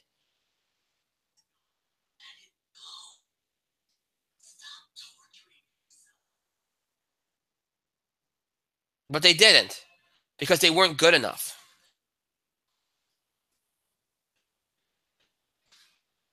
And this movie, while an improvement, still wasn't good enough. And again, too little, too late. People have been burned. They weren't willing to give you the benefit of the doubt, and you can't blame them. Does this mean what does this mean for the future? Well, you can't cancel Aquaman despite the rumors that they might. The movie's already done. It'd be a mess. It'd be a nightmare. I wouldn't cancel Wonder Woman 2 because that's the one bankable thing that you've done. Does this mean that you don't get a Justice League movie for a long, long time? Probably. What does this mean for Batman? Ben Affleck, he's probably leaving. Yeah, I think we already know that. What about Henry Cavill? Who knows? You heard them say that Batman and Superman are both going to be in Flashpoint, which you all heard what we said over the summer. I thought that was going to be a reboot anyway. And I bet it will be. I bet that's going to be their ace in the hole. That's going to be their way out. Whether that Batman's Ben Affleck or not, we'll see. I think they'll keep Wonder Woman 2. Again, like I said, the bankable star that they have. They'll do the Flashpoint movie and they'll do Aquaman. And I think Flashpoint reboot it and they'll go from there. I think they'll keep Henry Cavill only because I don't think they can blame him for this. His performance hasn't always been great, but I don't think they can blame him exclusively for this. I don't think you'll see a Superman movie for a while. And I don't think you'll see a Justice League movie for a while. I think they'll Aquaman, Wonder Woman, Flashpoint, and then maybe you'll get a Batman movie. That's how I think it'll happen. I think they'll stay away from. They'll try to keep them, other than Flashpoint, probably on their own a little bit, like Wonder Woman was its own story.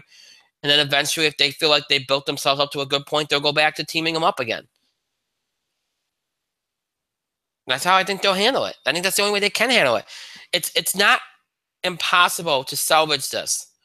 X-Men salvaged it. They salvaged their franchises.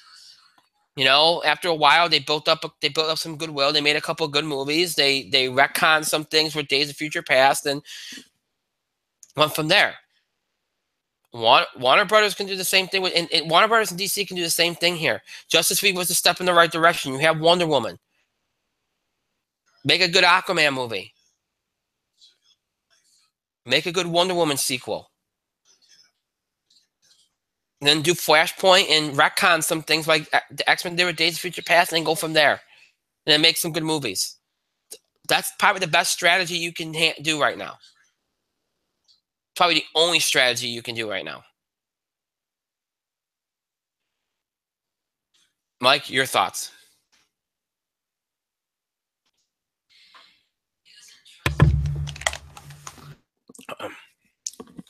Paramount forced Warner Brothers to spend $25 million to digitally remove Henry Cavill's mustache.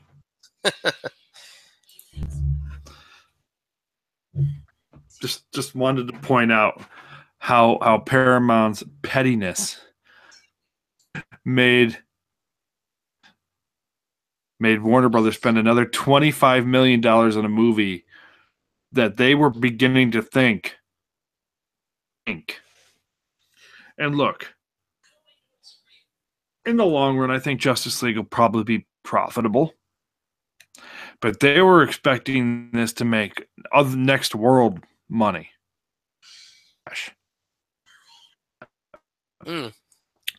They wanted Justice League to make $1 billion domestically. Excuse me, and I'm pretty sure you mentioned this. It's coming up on me. I'm pretty sure you mentioned this, but Justice League is essentially the sequel to Batman versus Superman. Mhm. Right? The problem is, it was a shitty movie. Awful. It was boring. It was slow. It was depressing. It made Superman look terrible. It made Batman look terrible. Luthor look dumb. It made Lois Lane look like a Mary Sue. There was no good aspects to Superman.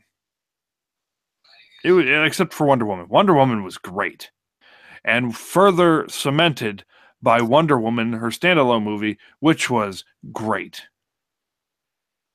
People didn't see Justice League for Wonder Woman. They saw this because it was it was marketed as essentially the sequel to Batman versus Superman. Many people. Now it has its supporters online, and then they want, and a lot of these supporters want to see Zack Snyder's version. The true cut of Justice League. Excuse me. According to reports, Batman on Film had it, and this is also reported on it. The Zack Snyder version of this film would have been borderline unwatchable.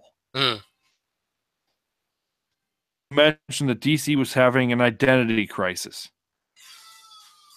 Well, yeah, DC was having an identity crisis because the movie they went all in on was a fucking tonal mess, devoid of any humor and joy. Movie that year, what made money that year? Guardians of the Galaxy. Why? Guardians of the Galaxy had this, and James Gunn as director has this uncanny ability to mix lightheartedness to deeply serious moments all together. These things and the themes of the movie so brilliantly that the Galaxy movie, you're going to experience a roller coaster of emotions. You're going to laugh your ass off. You might even cry a bit. You're going to be entertained by all the action, all of the characters on screen. You're mostly invested in. Say that with Batman versus Superman. Batman versus Superman is probably problem number one of why Justice League tanked. League didn't meet expectations. Embarrassing. Extraordinarily embarrassing for DC. We saw Justice League. We paid hard-earned money theater to watch Justice League. Compared to Batman versus Superman, it was fucking Citizen Kane. Compared to Batman versus Superman, Justice League was the greatest movie ever made. It was all right. It borrowed liberally from the themes and the tone from the Avengers. Liberally. Am I wrong? No. Because Joss Whedon knows what works, and he's got a lot of controversy around him too right now. Justice League was a much better movie. It wasn't depressing, although the first hour was jarring because you didn't know from what scene to the next, and it was kind of choppy. And by the way, is the literal shittiest villain. He is the figurative shittiest villain in these movies, And that's including Malekith the Accused, John Slattery from Iron Man 3, the fake Mandarin from Iron Man 3, the shittiest villain. Doomsday, too. Holy crap, it's including Doomsday. Steppenwolf sucked. Thing that actor could have done to make Steppenwolf any better. Movie saved Superman a little bit. Kind of did what Man of Steel and Batman vs. Superman should have done for Superman. It made Batman more Batman-y. It made Wonder Woman the hard. It made Aquaman the drunk. It made Flash the fast nerd. It made Cyborg. Well, Cyborg's just kind of there. But I mean, Cyborg played a big role in the movie. It was interesting. It did justice to him. By the way, did he say booyah? Of course he said booyah. He had better say booyah. It's his fucking catchphrase. Thanks, Teen Titans. But it just... Look, the problem is... I'm not saying people are superheroed out. Thor 3, Thor Ragnarok was the superior movie. A movie, Batman versus Justice League was a sequel to a movie that was total shit. It had to compete with Thor 3, and Thor 3 was a movie. Better than this one. Interested in seeing Zack Snyder's vision anymore. I really do wish people... I wish they have a boost this week, because if this is what we get from DC going forward, noticeable improvement from where we've been. Right. They're finally going in the right direction. Get the positive reinforcement and the money totals they wanted. So now they're thinking of scrapping everything, which is the actual worst thing they could have done. So here we go. This is where we are now. Yeah. And it sets up an interesting week of it sets up a very interesting Thanksgiving weekend and Thanksgiving box office period. There's only one new release, and that new release will come tonight, actually, and going into tomorrow, with Coco from Disney Pixar, which will be opening in 3,987 theaters. Obviously been very well. It's already made 48.7 overseas, primarily in Mexico. Directed by Lee Unkrich. Now, I know Disney has a little bit of a situation with John Lasseter. He's taking a leave of absence. Some people think it could hurt. I don't think it will. I don't think it'll have any impact on Coco here. I think the movie will do well. I think it'll be number one. It's a family movie. It's an anime movie. They usually do very, very well with the holidays and, with the weekend, kids being out of school and that. I think it'll do very well with these 5 days.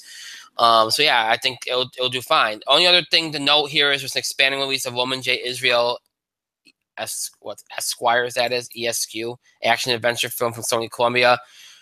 68,000 theaters it's made 68,000 it's made right now, starring Denzel Washington, Colin Farrell. It's only going to be in 1,669 theaters. It's got a very small budget of $22 million, so it won't factor into too many things. Probably won't even break $5 million.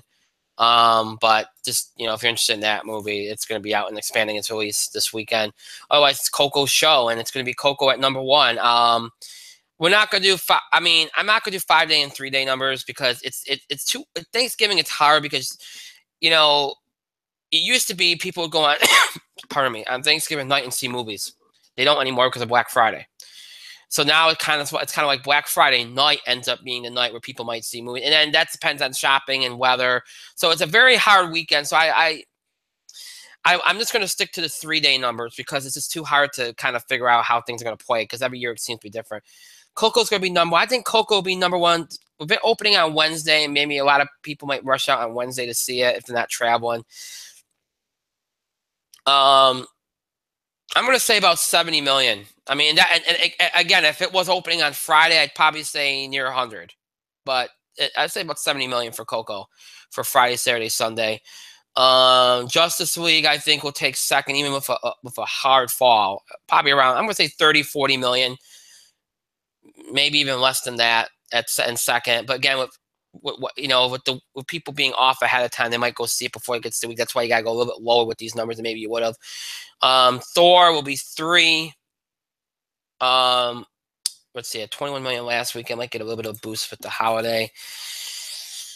I think Thor will be 3. We'll go from around 15, 16 million. I think Wonder will take 4th. I think he'll fall into like the 11, 12 million dollar, maybe 13 trap, because it's gonna fall off because a lot of people rushed out to see it. Although then again, it could do better this week because of people off and stuff. So maybe I'll do a little bit better than that, but I'll go lower just to be on the safe side. Daddy's Home 2 around 9 million or so, 10 million. Murder on the Orient Express around 7, 8, maybe even a little more than that. Depends on how things play.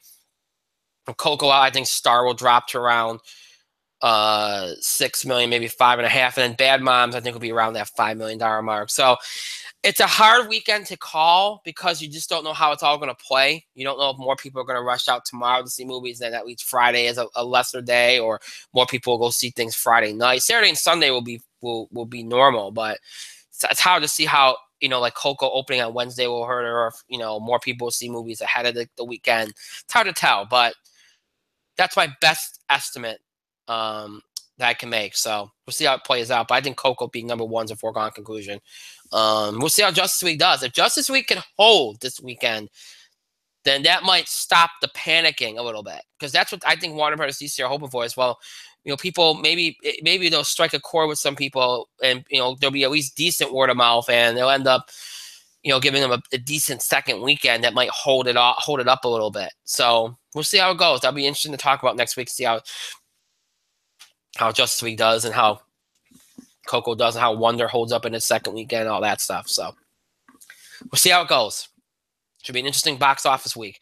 Next week, there isn't any major new release. Well, Disaster Artist will be released, but I think it'll be limited.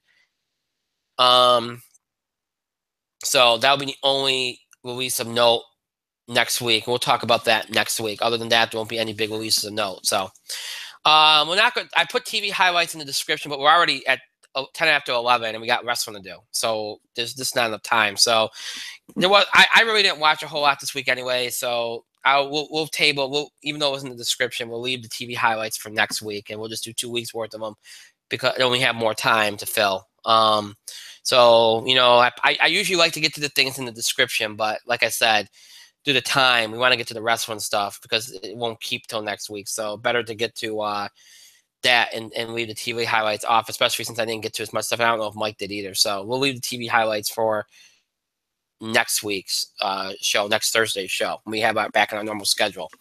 All right, let's jump into some wrestling. I'm going to be very quick with this. So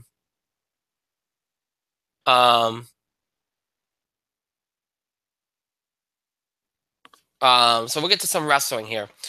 And I'll try to go as quickly through it as possible. Sorry, I got distracted by an email.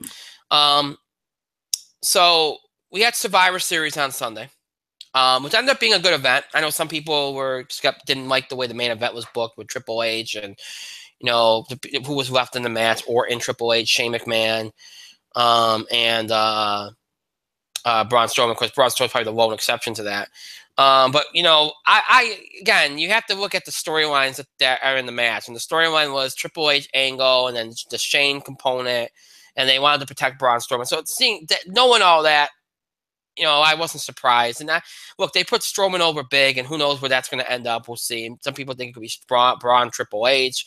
Obviously they were trying to set up Triple H, Kurt Angle. They still are. Who knows where that takes place. So they did set up a few things. You've been using Survivor Series the last couple of years to set up some matches. And I think they set up 2 potential ones that they want to use them. I thought the main event was good. You had the nice moments with Triple H with Nakamura, Triple H with Rude.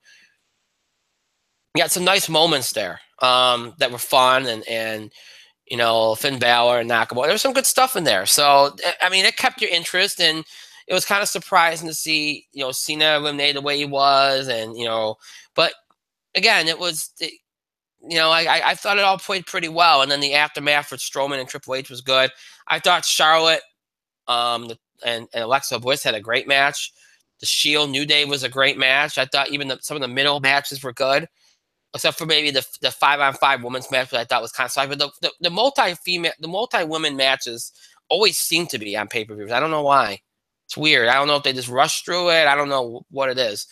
The biggest surprise of the night had to be Lesnar and AJ, because I think we're all surprised they worked the match.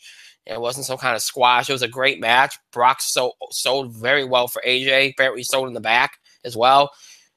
Very good. I mean, look, AJ lost nothing in that match. In fact, he comes out looking stronger because of that match. So that was good. That was I would even say that because of that performance, that might be why they didn't run the title match tonight with AJ and Jinder. Because I do think the plan was, well, AJ Styles gets beat up against Lesnar, and that makes it excusable for him to lose the title on Tuesday on SmackDown, because they announced the match, and then all of a sudden today they canceled it, and now they're not facing each other till Clash of the Champions, which means that's after the India tour. So there's no need for AJ to drop the title. So that would be the big news to take away from all this. I think AJ probably convinced them not to have him, because I do think there might have been a plan in place for him to drop it and get it back to Jinder, and then AJ gets it back at Clash of the Champions. But now, I don't see it. I really don't. So I think AJ's keeping this thing. I really do, based on tonight and the way they handled him on SmackDown, which I thought was very well. I think that AJ's keeping it. We'll get more to SmackDown in a moment. But let me bring up Raw real quick. So I talked about Survivor. I thought Survivor Series was very good. The Kevin Owens thing afterwards was very good as well. The 365 thing, I thought that was great. Raw last night, not a whole lot of big developments. Paige returning with her stable. That was interesting. Freshened up the women's, and they needed that, because all they got is Asuka right now that's fresh, and to bring that in there, I thought they came off well there. I thought and I thought Paige came off very well last night. So that was good. That was interesting. The Strowman stuff at the beginning, the Angle Triple H stuff, and then Strowman causing Triple H to run away. That was good. Obviously, I figured that Strowman Kane was going to continue, so that didn't surprise me.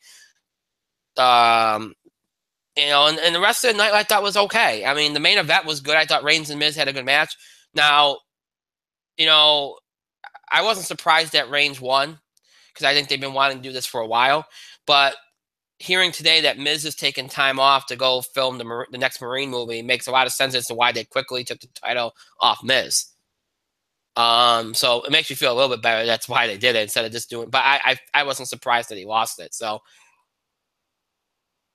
I thought it was a good main event match, and with the Shield out there, I thought that was good.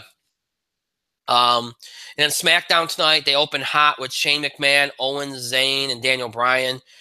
Good segment there that moved things along. And then the end of the night, which was total chaos, which really, you have to wonder. And they had a lot of good stuff. They had the women's match, which continued the Charlotte Natalya feud, and the AJ stuff with Jinder, and they debuted more NXT women, including Liv Morgan tonight. Which I heard that they were backstage earlier today, so that didn't surprise me at all. So you had all those interesting about, but the main event was very interesting. You had total chaos with the lumberjack match with Owens Zayn versus the New Day. And what I'm really interested in is the fact that, Owens went to the back, and Daniel Bryan's like, I was never going to fire you. I appreciate you and Sammy's talent. And then he said that Owens is facing Randy Orton next week. But, they're really playing this whole Daniel Bryan Shane thing. And I wonder what they're trying to do with it. I really do. And it's interesting that they have Daniel Bryan kind of helping Owens and Zayn a little bit. That's really interesting to me. Or at least being cooler with Owens and Zayn. So I don't know where it's going, but I'm interested. I thought it was a good SmackDown tonight. Mike, you got any thoughts on this week's wrestling events?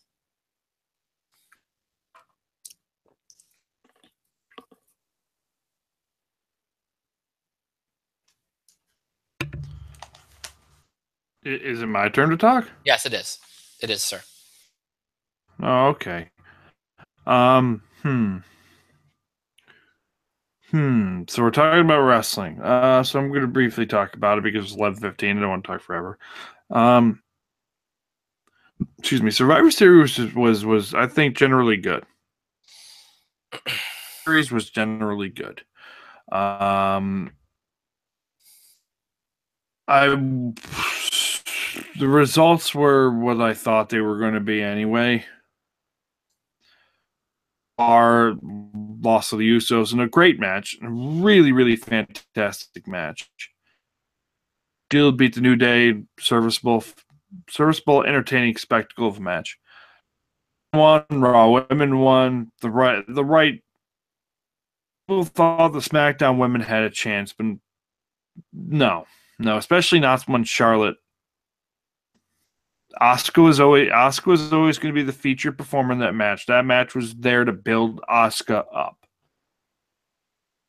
So Asuka being the sole survivor was not surprising.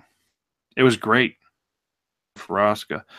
The Raw men, I could see why a lot of people would be upset with the booking of that, because guys were Shane McMahon, Randy Orton, Kurt Angle, Triple H, and Braun Strowman, who was the only real new talent there. Shane McMahon runs off Kevin Owens and Sami Zayn with a steel chair. Feared beat the shit out of Shane. Run him off. They run them off. Excuse me. He runs them off. And everything that happened after that moment was exclusively storyline. Absolutely sucks that Nakamura and Rude and Samoa Joe and Finn Balor were among the first guys eliminated. It absolutely sucks. Or look really good. They let Bobby Roode get his shit in on Triple H, of all people. And it's not like Triple H pinned Rude or Nakamura or Finn Balor. Right. Nuh-uh. Triple H wouldn't have pinned Finn Balor. Oh. Braun Strowman beat Nakamura, beat Orton. It was Braun Strowman. Which was done to build up Braun Strowman. And look, what happened at the end of the match, the confusion, kind of being the guy to take the pin, was meant to get you all riled up and excited for a potential Triple H and Kurt Angle match. Shit out of Triple H after, with a couple of running power slams, was meant to give you that cathartic factor and be like, hey, do you know who's the biggest face in WWE right now? Braun Strowman. And everybody loves Braun. Raw was fine. I wanted to see Braun bury Jason Jordan a little bit more, but hey, Braun versus Kane's a thing now. Finn Balor, Joe, I didn't like that finish. We got it in May at Fastlane. We got it in May before Great Balls of Fire, the pay-per-view. We didn't. And look, you wonder why Finn Balor's reactions aren't there, is because you have him job out to Kane, you have him pass out to Samoa Joe, you have him get pinned by Randy Orton. Yeah. You have Finn Balor lose a lot. So, of course, keeping Finn Balor strong, his reactions, especially since you can't really turn Finn heel anyway. Mark God by the casual fan as well. You can't do anything to Finn Balor, but you might want to push him better than this. But it is what it was. The booking was fine. Braun Strowman was the guy standing tall at the end, which always was going to be the thing. One made sense. But Raw, Braun versus Kane. What else? Roman, because they made a big deal out of Roman Reigns becoming a Grand Slam champion. He beat The Miz for the Intercontinental title. But hey, well, they were going to do this 3 months ago, so here we are now. It's for the Intercontinental title. They made a big deal about Roman being a Grand Slam champion. When Dean won the Grand Slam, did they make any note of that? Nope. By the way, Dean was the first guy in the Shield to be a Grand Slam champion. Oh, it was Dean Ambrose. It wasn't Roman Reigns. Stand you for not knowing that. Judging by the way WWE, did that. So Yeah. there. But otherwise, the return of Paige was the other big thing that happened. She brought in Mandy Rose and who's the other lady? I don't remember what the other lady's name was. For not knowing that, but they came in, they made a statement, they beat up Alexa Bliss again, made another statement. Good stuff. Pretty decent. Did you talk about SmackDown? I did. Oh, SmackDown was just more of Interesting. the same. It was interesting to an extent. First of all, Ruby Riott, Liv Morgan, and I can't think of the other lady's name. Sarah something. They come in, Ruby Riott, leader of the stable. They come in, they decimate the women in the back. The women, and they interfere with the Charlotte and Talia match in the ring. So this thing with NXT. You've pretty much decimated the contender pool again. NXT Women's Champion. Because if you remember correctly, Asuka was building to have these great programs with Alexa Bliss, with Nia Jax, contenders. Suddenly brought up to the main roster. Asuka had nobody to compete with. And Moon is the new champion.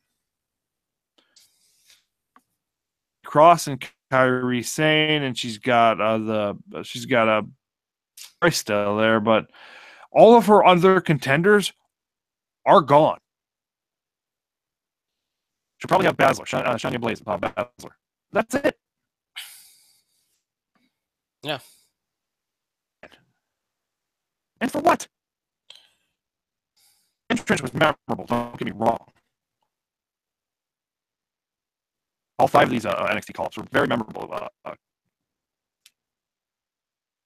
But still.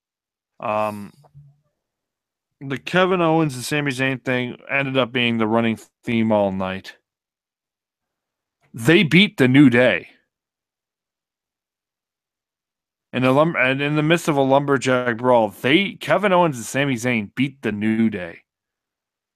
A lot of the lumberjacks got in the ring and started beating on Sami Zayn, giving him finishers. Owens goes to the back, begs Daniel Bryan, and then he books Owens versus Orton next week. And it's building up the tension between Shane and Bryan because Shane expected Bryan to fire Owens and Zayn right there. But you're also teasing dissension already with Owens and Zayn. That's a little too early.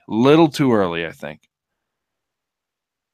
Being said, SmackDown was generally good. AJ Styles versus Jinder Mahal. Champions, wink wink. Which means he's going to keep it. AJ is going to retain because that's after India. That's after India. They just gave it away that he's not losing it. So. Oh, we don't know what Jinder's doing at Mania. Won't be champion, though. Kind of gives credence to the theory that AJ versus Nakamura is the title match, but don't discount the fact that Kevin Owens could get it soon. Agreed. Ooh, no, because Kevin Owens is the plan sooner than later. Just saying that because I'm a fanboy. We all know I'm a fanboy.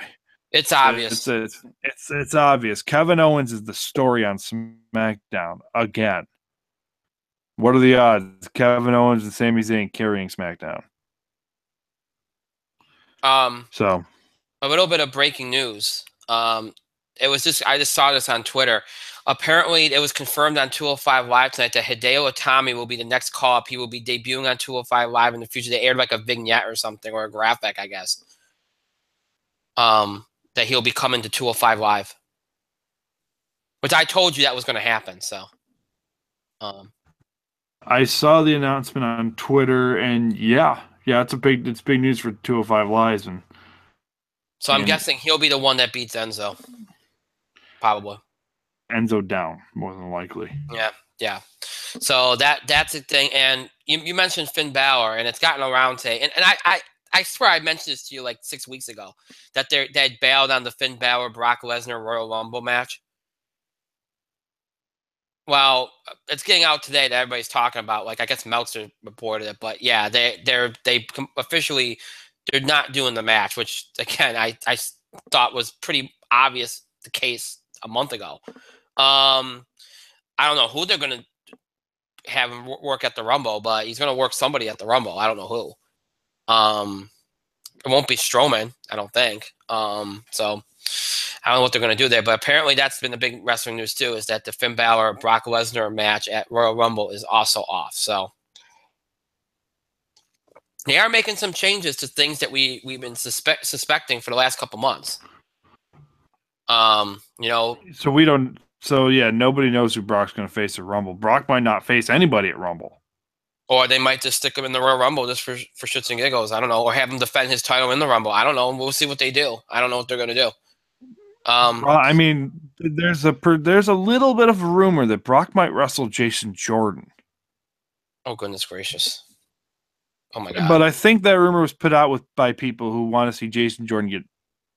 There is a little bit of an online campaign for Brock Lesnar to face Sister Abigail at Royal Rumble.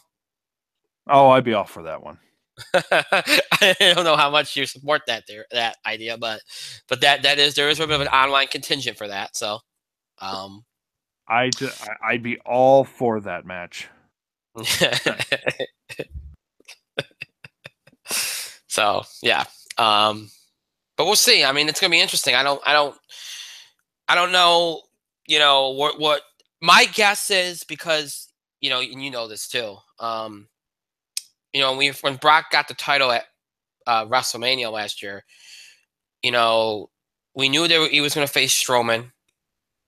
Joe was the one we didn't know about. Joe was kind of the tossing. We knew he was going to face Strowman. We knew he was going to face Finn Balor, and we knew he was going to face Seth Rollins at some point. Joe was added in, and then they pushed the Strowman match back. You know, he faced Joe. He faced Strowman. He was going to face Balor, but that's off. I would. My guess would be he'd face Rollins. That would be my guess. I've heard some people say maybe he faces Ambrose Rollins in a handicap match. But you know, with a triple threat with the title on the line to maybe build to, because remember that was rumored that Ambrose and Rollins would face each other at Mania. Maybe that builds to that match. I mean, I don't know. That's a possibility too, I guess. You know, I always said that, you know, you can a match. It's easier to get credibility in a match with Brock if you have a multi-guy match, because Brock doesn't have to be pinned to lose the title. So they could see it that way too, and just say, "Hey, let's do Rollins, Ambrose, Lesnar." They could do that. They could that would be an option too, but we'll see.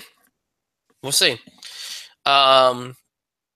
Okay, so we got through everything. We didn't get through everything. We had to make some cuts, but we got through the most important things. And again, we'll do college basketball info on Tuesday, and we'll do the TV highlights next Thursday. So, but we got to most of it. We had a lot of things to do, so I'm kind of happy with the way things panned out. So, all right. So with that being said, we are done for the night and for this week. As always, the show won't be over. It does not mean you have to stop interacting or contributing to the show. Continue to have your voice heard. Send us your feedback. It's important. We need it. Keep sending it. Topic ideas or breaking news items related to sports, entertainment, wrestling that you want us to cover. I just lost my train of thought. Wow. Questions about the show, reactions, comments, opinions on the things.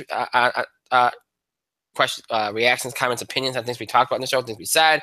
Any of these things you do by email, Facebook, and Twitter. You can email us at itspotlight411@gmail.com. You can also follow us and tweet us at itspotlight411. Please remember to use the hashtag itspotlight411 anytime you tweet to us or tweet about us on Twitter or whatever the case would be. Just use that hashtag if you can.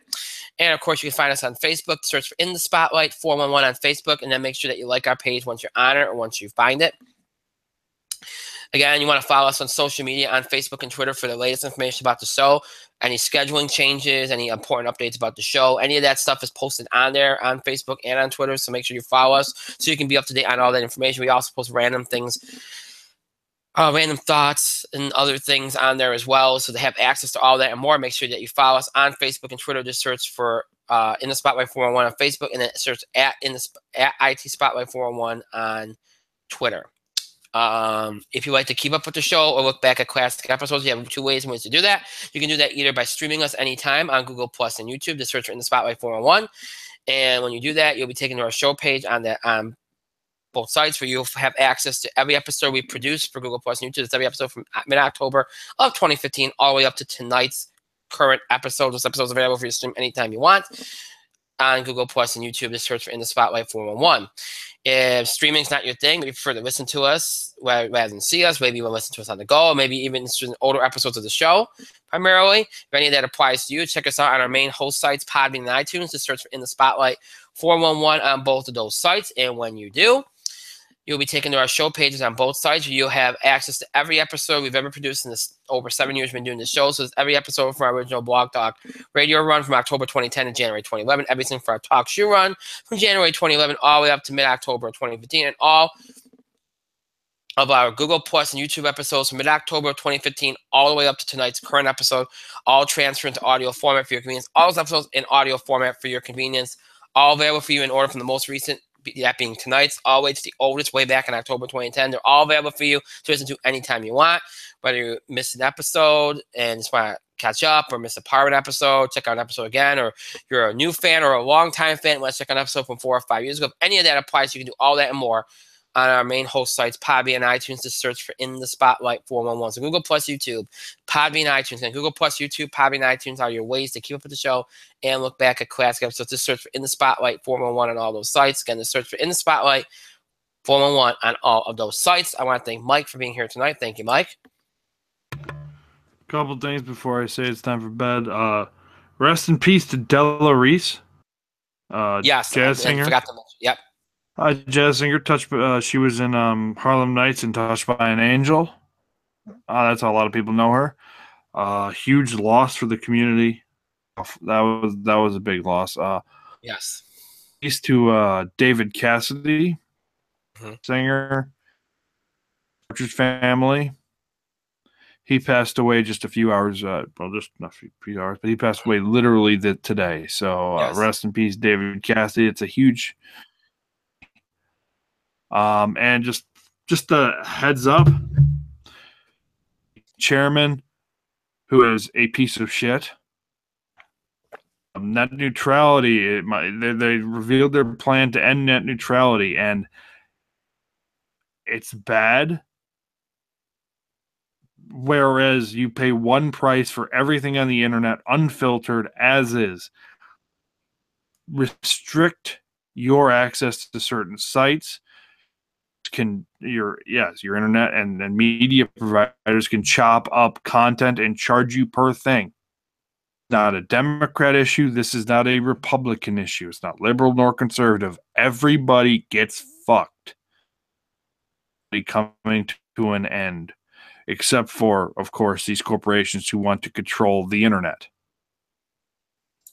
Highly recommend, and I never will say this otherwise, but I highly recommend you call your senator, call your congressman, and fight for continued net neutrality. Important, it has to happen, and then the United States is going to be in a rough spot coming soon. I mean, and also you might want to fight against the Republican tax plan unless you want rich people to get richer. Yes, you should call your congressman and congresswoman and senators. Thanks. But so before and just a sense of incoming dread, it's time for bed. Sleep. I want to thank myself for another great show, pat myself on the back, and thank all of you for your continued support and contributions to the show. Thank you so much for watching. To those that will be watching or listening to this later, thank you to you as well. We appreciate it. That is it for tonight. That's it for this week. Again, there will be no show on Thursday due to Thanksgiving. So our next show will be a week from tonight, which will be Tuesday, November the 28th. Broadcasting and streaming live at 9 o'clock from Eastern Time here on YouTube. That is our next show. It'll be a sports wrestling show. We'll talk about Raw, SmackDown on the wrestling side, any other big wrestling news, and of course on the sports side, college basketball, we'll do a lot of that.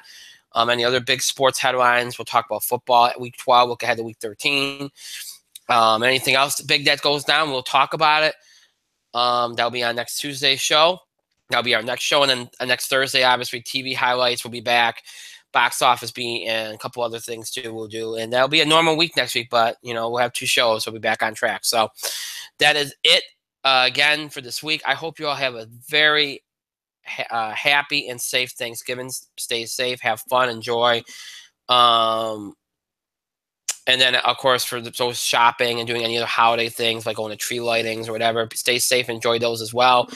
And we'll see you back here a week from tonight on Tuesday, November 28th, 9 o'clock from Eastern Time on YouTube. Until then, good night, everybody.